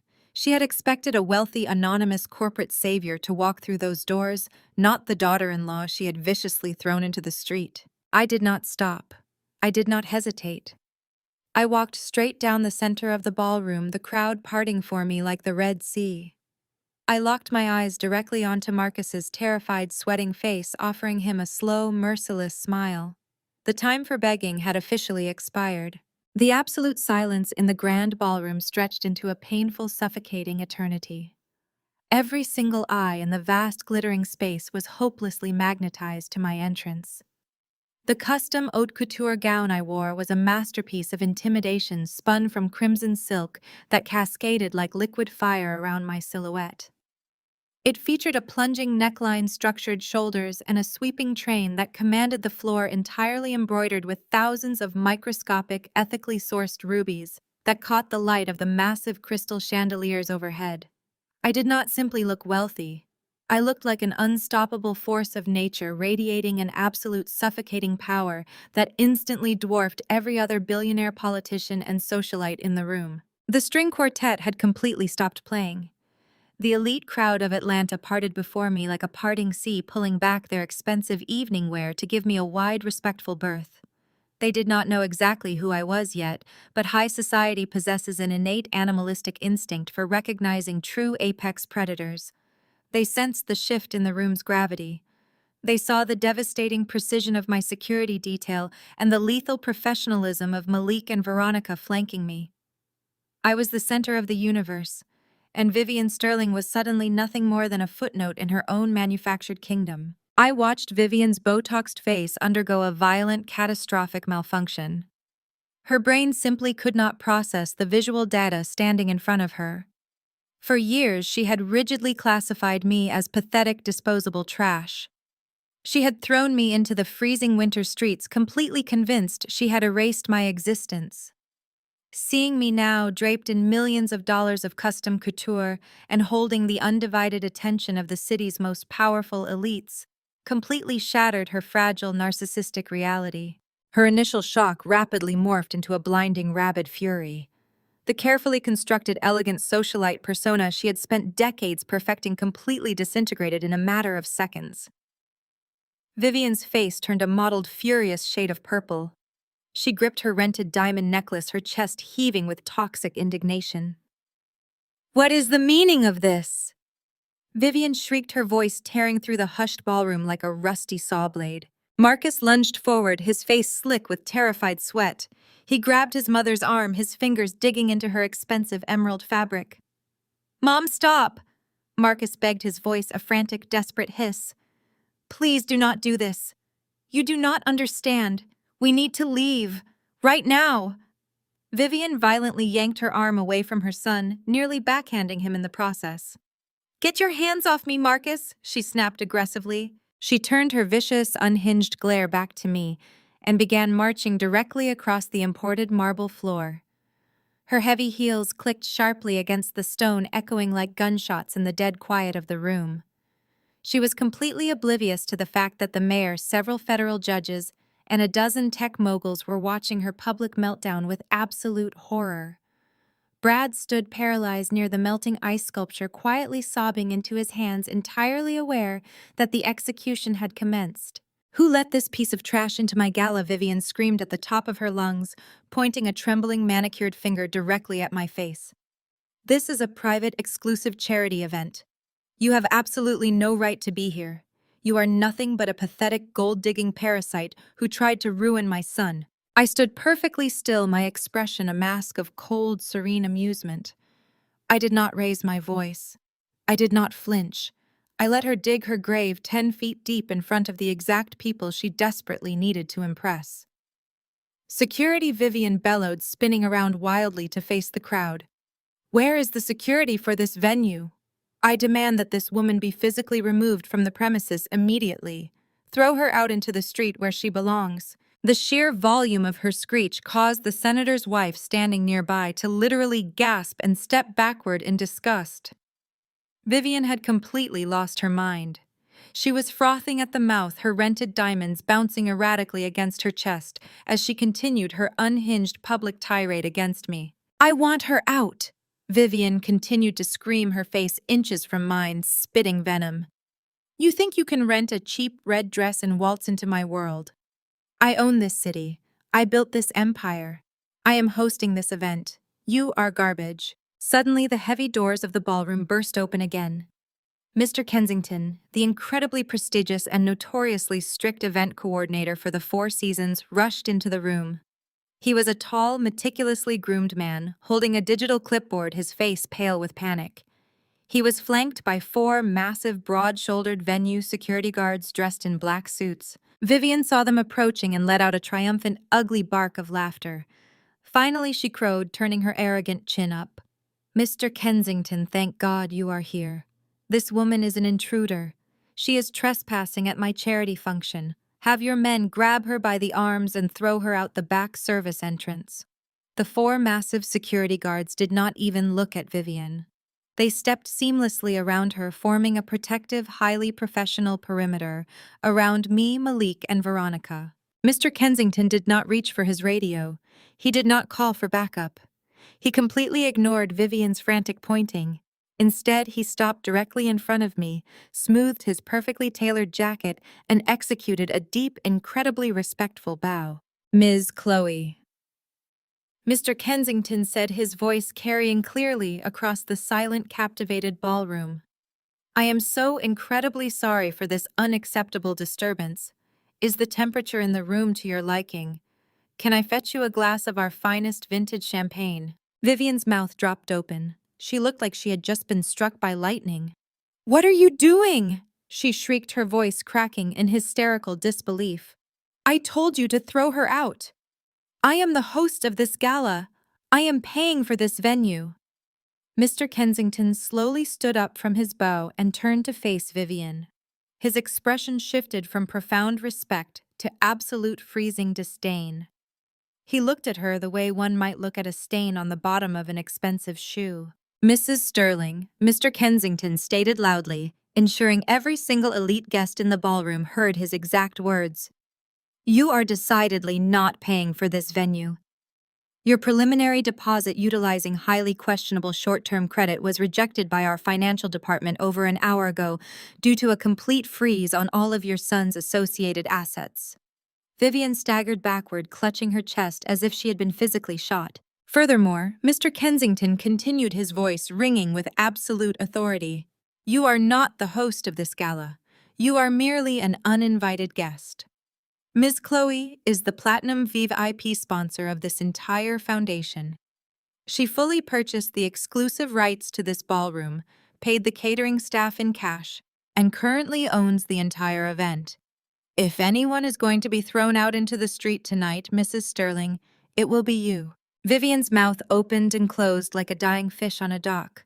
The realization that she was completely powerless, utterly bankrupt, and standing in a room she did not own finally fractured her mind.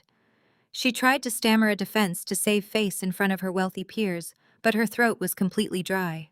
I raised my hand slightly, signaling to Mr. Kensington. I did not want Vivian thrown out into the street just yet. I wanted her to stay and watch every single agonizing second of her family's total destruction. Right on cue, the massive crystal chandeliers above us suddenly dimmed. The ambient, shocked chatter of the elite crowd instantly ceased, replaced by a sharp electric anticipation. A single brilliant spotlight cut through the darkness, sweeping across the room and illuminating the grand stage at the far end of the ballroom. A polished master of ceremonies stepped up to the crystal podium, adjusting his microphone with practiced elegance. His voice boomed through the state-of-the-art sound system, echoing off the high ceilings. "Good evening, ladies and gentlemen, distinguished guests." The MC announced, his tone commanding absolute silence. "We have a very special addition to tonight's program.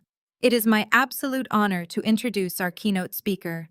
She is the elusive billionaire investor and founding partner of Apex Capital Holdings, the visionary mind who has just officially acquired the city's largest development fund. Please welcome her to the stage." The spotlight immediately snapped away from the podium and locked directly onto me. I moved with deliberate, lethal grace. Malik and Veronica flanked me like shadows as I ascended the velvet-lined steps. I walked to the center of the stage, the entire room holding its collective breath. From my elevated vantage point at the podium, I had a perfect, unobstructed view of my prey. The professional camera crew hired to broadcast the event projected the crowd onto massive high-definition screens flanking the stage. The lenses zoomed in, broadcasting the sheer, unadulterated terror on the faces of Marcus, Brad, Jasmine, and Vivian to everyone present. I leaned forward and tapped the microphone. The sharp percussive thud echoed through the massive ballroom, demanding total attention.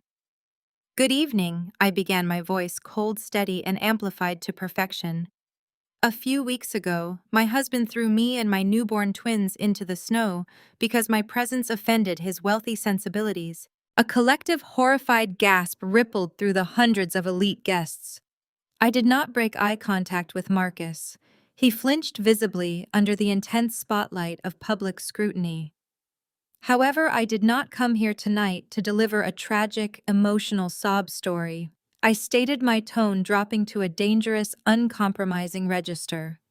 "I am not here to ask for your pity. Pity is a fleeting emotion. Instead, I am here to present you with raw, undeniable facts. I am here to weaponize logic and data." I reached into the hidden pocket of my gown and pulled out a sleek black remote clicker. I held it up, letting the spotlight catch the matte plastic, and pressed the primary button. A sharp electronic chime signaled the transition. The massive high-definition projector screens flanking the stage instantly shifted. The elegant gold-leafed logo of the Sterling Family Charity Foundation vanished into the digital ether. In its place, glaring, inescapable walls of data illuminated the grand ballroom in a harsh, unforgiving white light. Spreadsheets, bank statements, legal notices, and internal corporate emails were magnified to 20 feet tall, impossible for anyone in the room to ignore. "Let us review the exact anatomy of a monumental fraud," I announced, pacing slowly across the stage. "If you direct your attention to the left screen, you will see a detailed ledger of the Apex Capital Elite Investment tier. Many of you sitting at the premier diamond tables tonight will recognize your own account numbers." Men in tailored tuxedos adjusted their glasses, squinting at the massive screens. Women gasped as they recognized familiar corporate headings. Over the past 18 months, I explained methodically. Marcus Sterling utilized his position as a senior portfolio manager to systematically drain your private equity reserves. The highlighted columns represent unauthorized wire transfers routed through offshore shell companies. He did not invest your capital. He stole it. He siphoned over $20 million directly from your family trusts and corporate accounts. The murmur escalated into an angry, buzzing hive. An older gentleman near the front row slammed his fist down on his table, his face turning a dangerous shade of crimson. Marcus remained frozen, his hands covering his ears, as if trying to physically block out the sound of his own condemnation. I clicked the remote again. The right screen transitioned with a flash of light. A complex graph showing user acquisition metrics and revenue projections appeared, stamped with a massive red overlay that read, "Completely fabricated." "Where did all your stolen money go?" I asked the crowd, pausing to let the question hang in the air. "It went to him." I pointed directly at Brad. He flinched, as if I had been holding a weapon, backing away from the ice sculpture until he hit the dessert table. "Marcus liquidated your assets to fund a completely non-existent tech startup called Next Gen Solutions." I continued, my voice dripping with absolute contempt. "He handed $20 million of your money to a white scammer who promised him an artificial intelligence application that would revolutionize global logistics. Brad claimed to have proprietary code.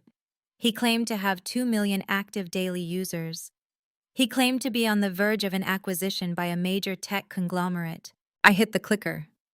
The screen zoomed in on a series of emails between Brad and a freelance web developer. "As the data behind me clearly shows, Next Gen Solutions does not own a single line of proprietary code," I stated coldly. "Brad paid a freelancer $500 to build a generic landing page. There are no users, there is no product, there is no acquisition. Brad simply used Marcus's stolen funds to lease a luxury penthouse, buy 2 exotic sports cars, and fund a lavish lifestyle while playing the role of a tech visionary. Your millions paid for his fake app and his bottle service." The outrage in the room was no longer a murmur. It was a tangible, aggressive force. The city's elite were not just shocked anymore. They were publicly humiliated, realizing they had been sitting in a room drinking champagne with the men who had actively robbed them blind. Brad looked around wildly, realizing that the security guards blocking the doors were not just keeping him in. They were keeping the furious crowd from tearing him apart. I clicked the remote one final time. Both massive screens synced together to display a single glaring legal document. It carried the official seal of the Fulton County Superior Court. "Finally, we arrive at the architect of tonight's illusion," I said, turning my gaze to the pillar where Vivian was slumped. Vivian Sterling has spent decades positioning herself as the undisputed matriarch of Atlanta high society.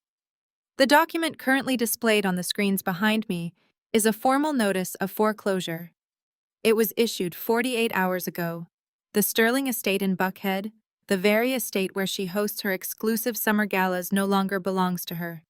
It belongs to the bank. The crowd turned their furious attention to Vivian.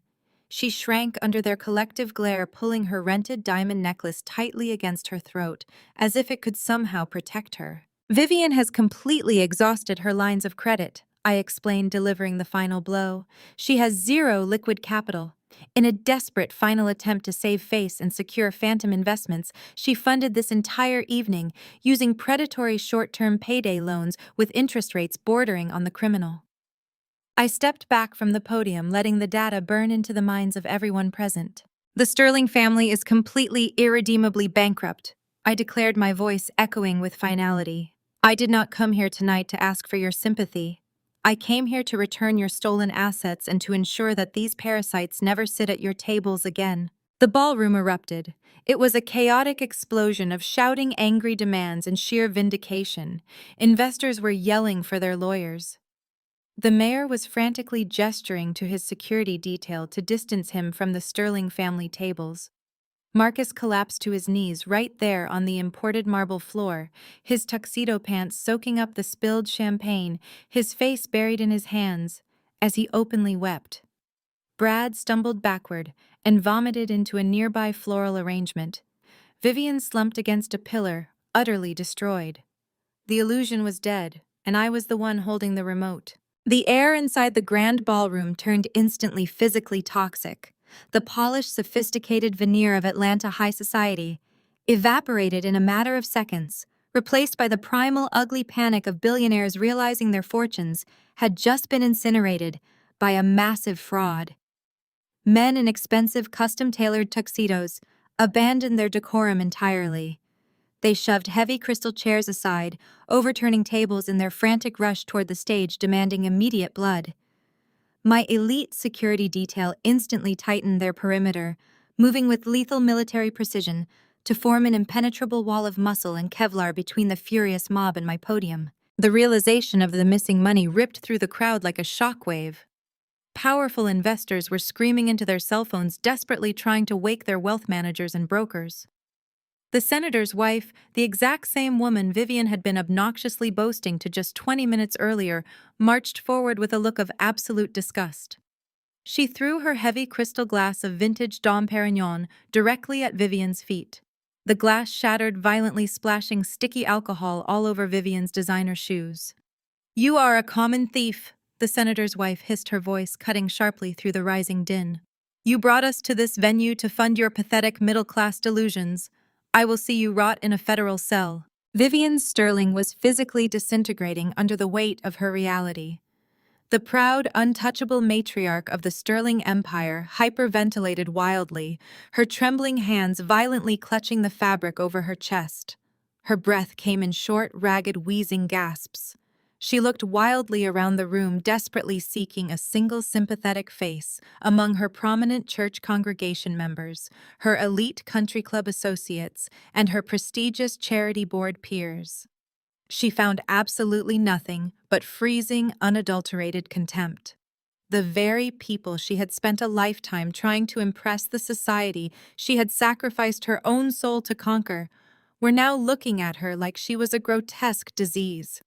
The devastating truth crashed down on her shoulders. She was completely homeless. She was entirely penniless. She was a public pariah in front of her entire world. Vivian slid slowly down the cold marble pillar, her rented diamond necklace suddenly feeling like a heavy hangman's noose around her throat, gasping for air that felt entirely too thin to breathe. A few feet away, Jasmine stood completely frozen amidst the escalating chaos. Her brain was finally processing the catastrophic reality of her new marriage. She had legally tethered herself to Marcus for wealth status and the ironclad promise of a $5 million corporate buyout. Now she was married to a disgraced bankrupt felon who was moments away from being indicted by the federal government.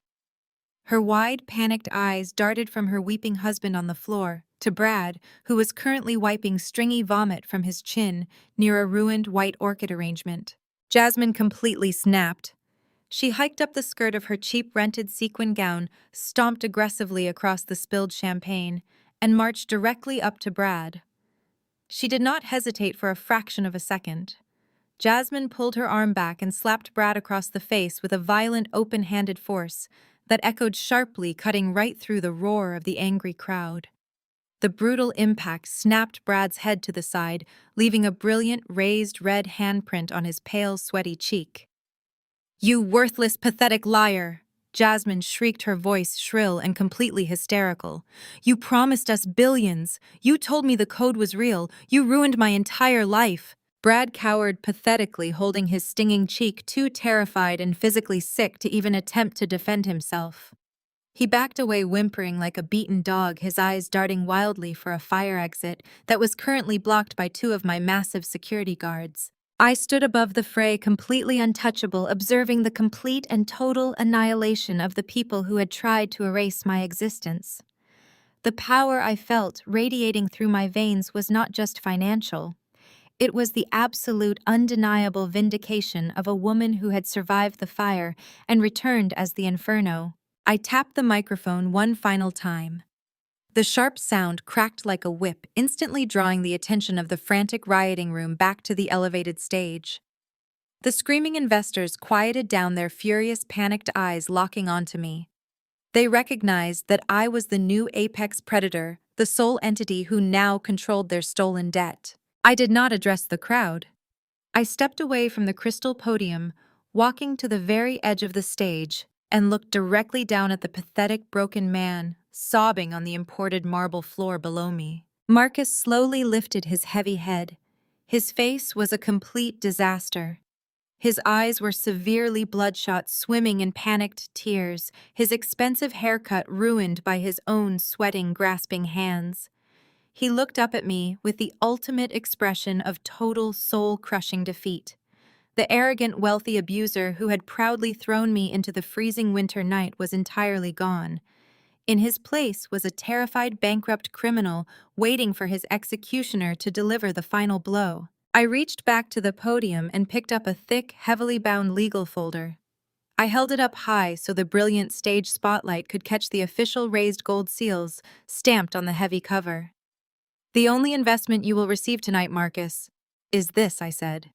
My voice was a dead, hollow calm that chilled the entire ballroom to absolute zero. I extended my arm straight out over the edge of the stage. I opened my fingers. The heavy folder plummeted through the air.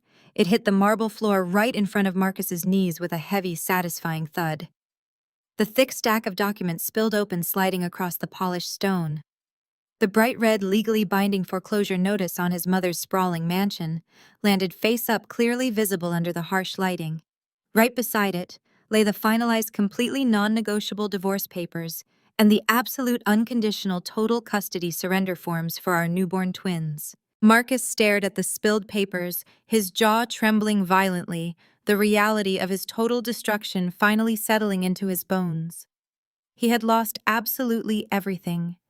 His money, his freedom, his mother's home, his new wife's respect, and any legal right to the children he had so casually discarded. I turned my back on the wreckage of the Sterling family, signaling to Malik and Veronica it was time to leave them to the wolves. The grand ballroom had completely descended into a feral, sophisticated riot. The pristine imported white orchids were now crushed beneath the frantic leather shoes of furious billionaires. Champagne glasses lay shattered across the marble, forming a glittering, dangerous carpet. The exquisite 10-piece orchestra had packed their instruments and fled the stage minutes ago, sensing the impending legal bloodbath. I glided down the velvet steps, the heavy crimson silk of my gown sweeping gracefully over the debris of Vivian Sterling's shattered ego. Behind me, the social slaughter was absolute. Vivian had managed to pull herself up from the base of the pillar, her hands shaking so violently she could barely hold her clutch. She reached out desperately, grabbing the silk sleeve of a prominent federal judge she had played tennis with for over a decade. She opened her mouth, a pathetic, wavering smile stretching across her Botoxed face, attempting to play off the total destruction of her life as a simple misunderstanding. The judge did not say a single word. He looked at Vivian's hand resting on his sleeve, as if she had just smeared toxic waste on his tailored suit. With a sharp, disgusted motion, he violently yanked his arm away, entirely breaking her grip. He turned his back on her, signaling for his wife to follow, and walked away without a backward glance. Vivian stumbled, completely horrified. She spun around frantically, seeking out the mayor, the real estate tycoons, the country club socialites she had spent millions to impress. Every single one of them turned away. They actively averted their eyes, stepping backward to create a massive physical void around her. She was a pariah, a walking contagion of poverty and fraud. The society she worshipped had instantly excommunicated her, erasing her decades of social climbing in a matter of 5 merciless minutes. She was no longer Vivian Sterling, the Queen of Buckhead. She was a homeless, bankrupt criminal standing in a rented dress she could no longer afford. I kept walking toward the heavy mahogany exit doors, Malik clearing a wide path through the surging, shouting crowd of investors who were currently demanding Brad's immediate arrest. Suddenly, a frantic, pathetic scrambling noise echoed behind me. "Wait!" a voice screamed, completely raw and shredded with hysteria. "Chloe, wait!" I did not alter my pace. I kept my chin perfectly level, my eyes fixed on the exit. But the desperate footsteps grew louder, splashing through the spilled champagne and crunching over broken crystal. Marcus broke through the perimeter of angry investors, roughly shoving aside a tech mogul in his blind, animalistic panic. He threw himself forward, completely abandoning any remaining shred of his pride. He dropped heavily to his knees directly in my path, skidding slightly across the polished marble floor. His tailored tuxedo pants ripped at the seams, the expensive fabric instantly soaking up a puddle of spilled wine. Malik instantly stepped forward, his hand slipping inside his jacket, ready to neutralize the threat. I raised a single finger, stopping my head of security in his tracks. I wanted to hear this. Marcus looked up at me from the floor. He was a repulsive, sweaty mess. His perfectly styled hair was plastered to his forehead, his face streaked with tears and snot. He reached out with trembling, grasping hands, desperate to touch the hem of my crimson gown, but Veronica stepped in, kicking his hand away with the pointed toe of her stiletto. "Chloe, please," Marcus begged, his voice cracking into a high-pitched, pathetic whine. "Please, you cannot do this to me. You cannot leave me like this." I stared down at him. My face was a mask of absolute freezing apathy. I felt absolutely nothing for the man bleeding out on the floor in front of me. No anger, no sadness, just the cold, sterile observation of a parasite being crushed. "I did not do this to you, Marcus," I stated, my voice echoing clearly over his pathetic sobbing. "You did this to yourself. You built a house of cards on stolen money, and I simply opened a window." He frantically shook his head, refusing to accept his reality. He tried to reach for me again, his chest heaving as he launched into his final, most desperate manipulation tactic. He fell back on the only weapon he thought he had left. "Chloe, please, for the sake of our twins," Marcus cried, forcing fresh, agonizing tears from his bloodshot eyes. "Think about the babies. They need their father. You cannot send their father to a federal prison. We can fix this. We can start over. We are a family." The sheer, unadulterated audacity of his words hung in the air. He was trying to gaslight me one last time. He was actively trying to invoke the very infants he had heartlessly thrown out into a lethal freezing blizzard just weeks prior. He thought the title of family would magically erase the memory of him watching me shiver in the snow while his new mistress laughed from the warmth of his stolen mansion. I looked dead into his terrified, pleading eyes. I did not blink. I did not show a single ounce of emotion. I simply let the silence stretch, letting him drown in the freezing depths of his own impending doom.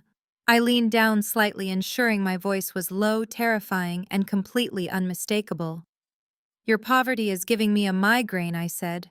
I repeated his exact words, the exact phrase he had used to dismiss my desperate pleas when I was begging for the lives of our children in the freezing cold. I handed his cruel, heartless arrogance right back to him, weaponized and lethal. Marcus flinched violently as if I had shot him point blank in the chest. His jaw fell open, his eyes widening in pure, paralyzed shock. He finally realized that there was no mercy left in my heart. The woman he had broken was completely dead, and the billionaire standing over him was entirely immune to his pathetic manipulation. I straightened my posture, towering over his kneeling, ruined form. "Malik," I said, not breaking eye contact with Marcus. "Clear the trash from my path." Malik stepped forward without a word. He grabbed Marcus by the collar of his ruined tuxedo jacket and violently hauled him backward, tossing him aside like a sack of garbage. Marcus crashed into a high-top table, knocking it to the floor in a shower of broken glass, but he did not try to get back up. He simply lay there in the wreckage of his own making, staring blankly at the ceiling, as the heavy reality of federal prison closed in around him. I did not look back. I swept past his broken body, my crimson train trailing behind me, like a river of blood. Veronica and Malik followed closely as we marched through the heavy mahogany doors and exited the suffocating heat of the ruined grand ballroom. We stepped out into the cool, crisp night air of Atlanta. A fleet of sleek black armored SUVs was waiting for us at the curb, engines purring softly. I slid into the plush leather seat of the lead vehicle. The heavy bulletproof door closed shut, sealing out the frantic sirens of the police cruisers that were just beginning to swarm the Four Seasons Hotel. The execution was complete. The empire was mine. And the night was absolutely beautiful. I leaned back into the plush leather, pouring myself a chilled glass of sparkling water from the luxury console. Malik silently activated the vehicle's command screens mounted on the partition. The high-definition live feed from the ballroom's professional camera crew was still streaming flawlessly to my secure network. I had paid the production company a premium to keep their equipment running regardless of the evening's outcome. I wanted front-row seats to the absolute finale. The wailing of sirens outside grew deafening, echoing sharply through the upscale streets of Buckhead and bouncing off the glass facades of the surrounding skyscrapers. Violent flashes of red and blue emergency lights strobed aggressively against the tinted bulletproof windows of my SUV. I kept my eyes locked on the glowing monitors. Inside the venue, the chaos reached a boiling point, just as a highly coordinated tactical unit of federal agents and local police stormed through the heavy mahogany doors of the grand ballroom. They moved with uncompromising lethal authority, their heavy tactical boots striking the marble floors. The public undeniable exposure of the SEC documents and offshore ledgers on those massive projector screens had been the final nail in the coffin. The federal prosecutors had received everything they needed, broadcast directly to them in real time, and the arrest warrants had been expedited with unprecedented speed. The remaining elite crowd scrambled backward, parting like the Red Sea. No billionaire wanted to be caught anywhere near the radioactive fallout of a federal raid. The lead FBI agent marched directly toward the stage where Marcus was still kneeling in a puddle of spilled wine and shattered crystal. "Stand up, Mr. Sterling," the agent ordered, his voice cutting cleanly through the ambient panic. Marcus did not comply. He remained frozen on the floor, his shoulders shaking with violent, pathetic sobs, his mind completely broken by his sudden plunge into poverty. Two massive agents flanked him, grabbing him by the armpits and hauling him roughly to his feet. "Marcus Sterling, you are under arrest for massive corporate embezzlement, wire fraud, and grand larceny." The agent stated, his tone devoid of any human sympathy. Marcus offered absolutely zero physical resistance. He hung limply between the two agents, his head dropped in total defeat as the heavy steel handcuffs were slapped forcefully onto his wrists. The metallic click echoed sharply through the audio feed. It was a beautiful, satisfying sound. Across the room, Brad finally realized his impending fate. His eyes darted wildly, scanning the perimeter for an exit. In a pathetic display of utter cowardice, he turned and attempted a desperate scrambling sprint toward the catering kitchen doors. He did not make it 5 steps. A pair of federal marshals tackled him mid-stride, driving him face first into a table of untouched, extravagant pastries. A towering croquembouche shattered around him, covering his expensive tuxedo in sticky caramel and vanilla cream. "Get your hands off me!" Brad shrieked, thrashing on the floor like a petulant toddler. "I am a tech founder. You cannot do this." The agents ignored his shrill, humiliating protests. They pinned his arms sharply behind his back and locked the handcuffs securely into place, officially booking him for multiple counts of wire fraud. They dragged him upright, his face smeared with icing and raw terror. I lowered my tinted window just an inch as the heavy front doors of the hotel burst open. The federal agents dragged Marcus and Brad down the grand front steps, hauling them directly past my parked motorcade. The society press, originally hired by Vivian to document her ultimate triumph and broadcast her fake wealth, now swarmed the concrete steps like starved vultures. Hundreds of camera flashes erupted into the night sky, capturing the disgraced Sterling men in brutal high definition. Reporters shouted aggressively, shoving microphones into Marcus's face, demanding a statement about the stolen millions. Marcus squeezed his eyes shut, trying to hide his ruined, tear-streaked face from the blinding flashes, while Brad openly wept, begging the photographers to leave him alone. It was a media circus of their own making.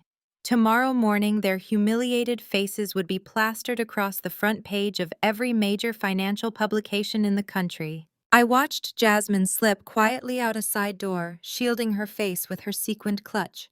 She was already dialing her phone, undoubtedly screaming at a high-powered divorce attorney to somehow sever her legal ties to the sinking Sterling ship. There would be no $5 million buyout for her. There would only be depositions, asset freezes, and public shame. I rolled the window back up, sealing out the noise of the press, and turned my attention back to the monitor for the final act. The grand ballroom had emptied with astonishing speed. The wealthy socialites, powerful politicians, and furious investors had fled the scene, desperate to distance themselves from the toxic wreckage. Only one person remained inside. Vivian Sterling sat completely alone on the cold marble floor. Her incredibly expensive rented ball gown was soaked in spilled champagne and ruined beyond repair. She was clutching her knees to her chest, rocking back and forth in the devastating silence of the massive room. The matriarch who had ruled Atlanta society through fear, intimidation, and stolen money was now a broken, isolated shell. She had absolutely no one left to manipulate and literally nowhere left to go. Her entire congregation, her society circle, and her closest confidants had turned their backs on her. Then came the final, perfect consequence. The Four Seasons management team had just been informed by their accounting department that the massive check Vivian had written to cover the opulent gala had officially bounced. The predatory loans she had used to fake her wealth were entirely fraudulent. The hotel general manager, displaying zero tolerance for theft, gave a sharp order over his radio. On the monitor, the brilliant, glittering crystal chandeliers above Vivian abruptly snapped off. The venue ruthlessly cut the power. The massive grand ballroom was instantly plunged into a deep, suffocating darkness. The only illumination came from the faint, glowing red exit signs, casting long, eerie shadows across the ruined event space. Vivian was left sitting on the floor, weeping completely alone in the pitch-black ruins of her fake empire. I reached out and tapped the screen, shutting off the live feed. The monitor went black, perfectly mirroring the finality of Vivian's demise. "Take us home, Malik," I ordered, my voice calm and perfectly steady. The armored SUV pulled smoothly away from the curb, leaving the flashing police lights, the shouting press, and the completely ruined Sterling legacy far behind us. I closed my eyes, a genuine peaceful smile finally resting on my face. The absolute debt had been collected. The scales were permanently balanced. My twins were entirely safe, and my future was absolutely limitless. 3 weeks passed with the ruthless, mechanical efficiency of a perfectly executed corporate liquidation. The fallout from the gala was swift, brutal, and completely inescapable. Every morning, I woke up in my immaculate penthouse, poured a cup of black coffee, and watched the Sterling family's absolute destruction broadcast across the national financial news networks. The media devoured the scandal, splashing their humiliated faces across every front page and evening broadcast in the country. The federal prosecutors did not waste a single second. The offshore ledgers, forged signatures, and fake company documents I had handed over served as a bulletproof, undeniable roadmap for the FBI. Brad was formally indicted on 47 separate counts of wire fraud and corporate conspiracy. Marcus faced a staggering 62 counts of corporate embezzlement, grand larceny, and securities fraud. During their arraignment hearings, the judges swiftly denied them both bail. They were deemed severe flight risks after federal agents discovered Brad had frantically attempted to purchase a one-way charter flight to the Cayman Islands just 3 hours after his arrest at the gala. They were both currently sitting in maximum security, federal holding cells facing a mandatory minimum of 10 consecutive years in a federal penitentiary. The arrogant, untouchable golden boys of Atlanta finance were permanently reduced to wearing standard-issue orange jumpsuits, their stolen, glittering empires replaced by a mountain of damning evidence boxes and concrete walls. Vivian's spectacular fall from grace was a tragedy eagerly consumed by the very high society she had tormented for decades. The bank officially foreclosed on the Buckhead estate precisely 48 hours after the gala. I sent my own private legal team to ensure the eviction process was executed strictly by the book, leaving no room for negotiation. Vivian was given exactly 2 hours to pack whatever personal belongings she could fit into a single battered taxi. She stood on the curb weeping hysterically and screaming at the changing crews as they swapped the locks on her heavy iron doors. With her assets entirely frozen and her reputation completely incinerated, she was forced to move into a cramped, dingy, one-bedroom apartment on the industrial outskirts of the city. The peeling yellow linoleum and leaking bathroom faucets were a far cry from imported Italian marble and crystal chandeliers. She tried calling her country club friends for financial help. She tried showing up at her prestigious church to beg for charity. Every single door was slammed permanently shut in her face. The Atlanta elite completely shut her out, treating her like a highly infectious disease. She was entirely shunned, erased from the social registry as if she had never existed at all. Jasmine learned a very harsh, unforgiving lesson about marrying for money. Her ironclad prenuptial agreement, the one guaranteeing her a $5 million payout, was instantly voided. The second Marcus's assets were seized by the federal government. She tried to hire a high-powered divorce attorney, but every law firm in the city rejected her the moment they realized she had absolutely zero capital to pay their exorbitant retainer fees. Broke, publicly humiliated, and heavily associated with a disgraced bankrupt felon, Jasmine was forced back into the brutal reality of the working class. The woman who had proudly laughed at me while wearing my stolen designer clothes was now working a grueling retail job at a discount department store. She spent her days on her aching feet folding clearance rack sweaters and dealing with angry customers, her shallow dreams of being a pampered billionaire's wife dead and buried beneath minimum wage shifts. While their lives burned to the ash, I moved forward to secure the only thing that truly mattered. I sat across a heavy oak table in a sterile, heavily guarded federal courthouse conference room. My legal team, led by the ruthless and efficient Mr. Kensington, sat silently to my right. Marcus was escorted into the room by 2 armed federal marshals. The metallic clinking of his heavy wrist and ankle chains echoed loudly against the bare cinderblock walls. He looked gaunt, terrified, and utterly defeated. His pale skin was slick with a nervous, unhealthy sweat, his eyes darting frantically around the room, before landing on me. We were here to finalize the absolute end of our marriage. Because of Marcus's pending felony convictions, his blatant, heavily documented history of financial abuse, and the sheer severity of his federal fraud charges, the family court judge had completely expedited my filings. The thick stack of legal documents resting on the table in front of me represented my total, undisputed victory. I pushed the finalized divorce decree across the polished wood. Marcus stared at it, his hands shaking so violently the heavy chains rattled against the edge of the table. The judge had awarded me 100% of the remaining marital assets, citing Marcus's fraudulent diversion of funds and criminal liability. But the divorce was just the preliminary step. I pushed a second, much thicker document toward his trembling hands. "This is the final custody order," Mr. Kensington stated, his voice sharp and entirely clinical. "Given your current federal indictments, your total lack of financial stability, and your impending incarceration, the state of Georgia has deemed you entirely unfit to exercise any parental rights." Marcus let out a sharp, gasping breath, staring at the bold legal print. "You are to sign these papers formally and permanently, surrendering all legal and physical custody of Leo and Layla Sterling to my client," Mr. Kensington continued, without missing a beat. "You will be granted 0 visitation rights. You will have 0 access to their medical, financial, or educational records.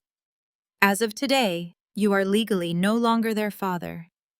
You have no parental rights left to exercise." Marcus broke down entirely. He slumped forward, burying his face in his chained, shaking hands, openly sobbing into the polished wood table. His broad shoulders heaved as he cried, the sound pathetic and hollow in the sterile room. He tried to speak, tried to beg me to reconsider, but his voice was choked by his own self-pitying tears. He looked up at me, his eyes red and pleading for a microscopic ounce of the mercy he had never shown me when I was freezing in the snow. I looked back at him with 0 emotion. I felt nothing but a cold, clinical satisfaction. I picked up a heavy silver pen and held it out to him. "Sign the papers, Marcus," I commanded, my voice completely devoid of warmth or hesitation. "You threw your family away for a delusion. Now you get to live with the permanent reality. You will never see my children again." Marcus's attorney, a public defender who looked completely exhausted and entirely disinterested in his client's tears, whispered harshly into Marcus's ear, advising him that he had absolutely no other legal choice. Defeated, destroyed, and entirely broken, Marcus took the silver pen. His hand shook violently as he scrawled his signature across the bottom of the surrender forms, legally signing away his own flesh and blood forever. I reached across the table and smoothly pulled the documents back, checking the signatures to ensure they were legible. It was done. 6 months later, the bitter, freezing memory of that catastrophic winter night felt like a distant, impossible lifetime away. I stood perfectly still in the exact center of my massive sunlit corner office on the 60th floor of the Apex Capital Holdings Tower. The floor-to-ceiling tempered glass windows offered an entirely unobstructed panoramic view of the sprawling Atlanta skyline. It was a beautiful, brilliant Tuesday morning. The city below buzzed with the frantic, endless energy of millions of people chasing wealth, power, and survival. From my elevated, godlike vantage point, I watched the morning traffic crawling along the concrete arteries of the metropolis. I owned the building I was currently standing in. I owned the lucrative commercial blocks directly across the street. I held the primary, ironclad debt portfolios for half the luxury developments gleaming brightly in the southern sun. The city was no longer just a backdrop to my life or a playground for my abusers. It was my personal, undisputed chessboard, and I had already captured every single piece. The climate-controlled air inside my executive suite was the perfect, comfortable temperature, a stark, permanent, and physical contrast to the lethal, biting wind that had once threatened to freeze the life out of my lungs. I walked slowly across the imported wide-plank hardwood floors, my designer heels making a soft, rhythmic, and commanding sound in the serene quiet of the room. I moved past the sleek, minimalist glass conference table and the walls lined with modern, original abstract art that I had purchased outright from the city's most exclusive gate-kept galleries. I stopped near my expansive, custom-carved mahogany desk, a sprawling slab of dark wood that commanded the center of the suite. Right beside my high-backed leather executive chair sat a high-end, custom-designed bassinet draped in the absolute softest pure white cashmere. I leaned over the edge, resting my manicured hands on the smooth, polished wood frame. Leo and Layla were sleeping peacefully, nestled perfectly side by side. Their tiny chests rose and fell in a steady, calming, and beautiful rhythm. The morning sunlight filtered softly through the UV-protected glass, casting a warm, golden, angelic glow over their perfectly relaxed faces. They were entirely safe. They were surrounded by absolute, unyielding luxury, fiercely protected by a massive fortress of legal iron, billions of dollars, and elite physical security. The horrific, unimaginable nightmare of their first week on Earth, being violently shoved out the door of a stolen, fraudulent mansion into a blinding, deadly blizzard, would never be a conscious memory for them. They would grow up knowing absolutely nothing but safety, abundance, and the undeniable terrifying strength of the mother who had ruthlessly torn down an entire corrupt dynasty just to secure their rightful throne.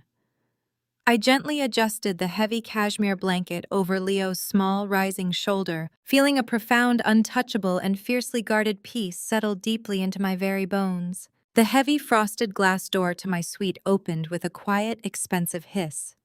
Malik stepped into the room, his imposing, massive presence instantly filling the space. He wore a sharply tailored charcoal gray bespoke suit, looking far less like a traditional head of security and much more like the lethal, sophisticated corporate proxy he had officially become. He moved with his usual disciplined, silent military grace, completely respecting the tranquil, hushed atmosphere of the executive office. He walked directly to my mahogany desk and carefully set down a thick, premium, leather-bound portfolio. "Good morning, Chloe," Malik said, his deep, resonant voice pitched perfectly low so as not to disturb the sleeping twins. The final execution paperwork just arrived directly from the legal department. The hostile acquisition of the downtown commercial sector is fully approved, vetted, and ready for your immediate authorization. I stepped away from the bassinet, my eyes lingering on my children for one final second, and moved deliberately behind my desk. I opened the heavy leather portfolio, revealing the crisp, freshly printed legal contract resting inside. It was a finalized, aggressively negotiated $50 million commercial real estate acquisition. It was a massive, brutal expansion of the apex capital empire that would permanently and undeniably cement my total dominance over the Atlanta market. The Sterling family name had been entirely eradicated from the city's financial registry, their legacy completely incinerated and replaced by my own undisputed towering authority. I reached for the sleek, heavy silver fountain pen resting perfectly in its crystal holder on my desk. The cold metal felt substantial, balanced, and incredibly powerful in my confident grip. I did not hesitate for a fraction of a millisecond. I did not need to review the exhaustive terms or second-guess my aggressive, flawless strategy. I pressed the sharp silver nib to the thick paper and scrawled my signature across the bottom line with swift, decisive, uncompromising strokes.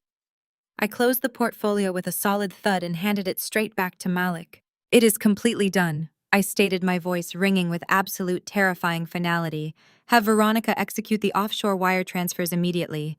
I want our corporate branding plastered on every single one of those properties by the end of the week. Let the city know exactly who owns them now." "Understood," Malik replied, taking the portfolio with a firm, respectful nod.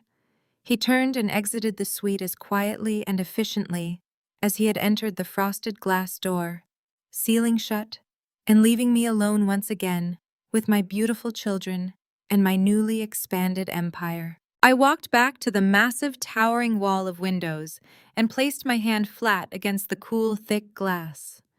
I looked out over the gleaming skyscrapers, the bustling, crowded streets, and the sprawling, infinite wealth of the city that I had systematically and ruthlessly conquered. The men and women who had openly laughed at me, who had viciously dismissed me as a pathetic, disposable piece of collateral damage, were now bankrupt, imprisoned, or completely exiled from the high society they so desperately worshipped. They had tried to bury me in the freezing dark, arrogantly assuming the bitter cold would quietly finish their dirty work. They had severely, fatally miscalculated exactly who they were dealing with. I did not just survive the winter. I absorbed its freezing, ruthless, unforgiving power. I became the storm. I looked down at the bustling streets one last time, a genuine, completely unburdened and victorious smile finally breaking across my face. Fade out, no looking back, no forgiveness, just pure, unadulterated success.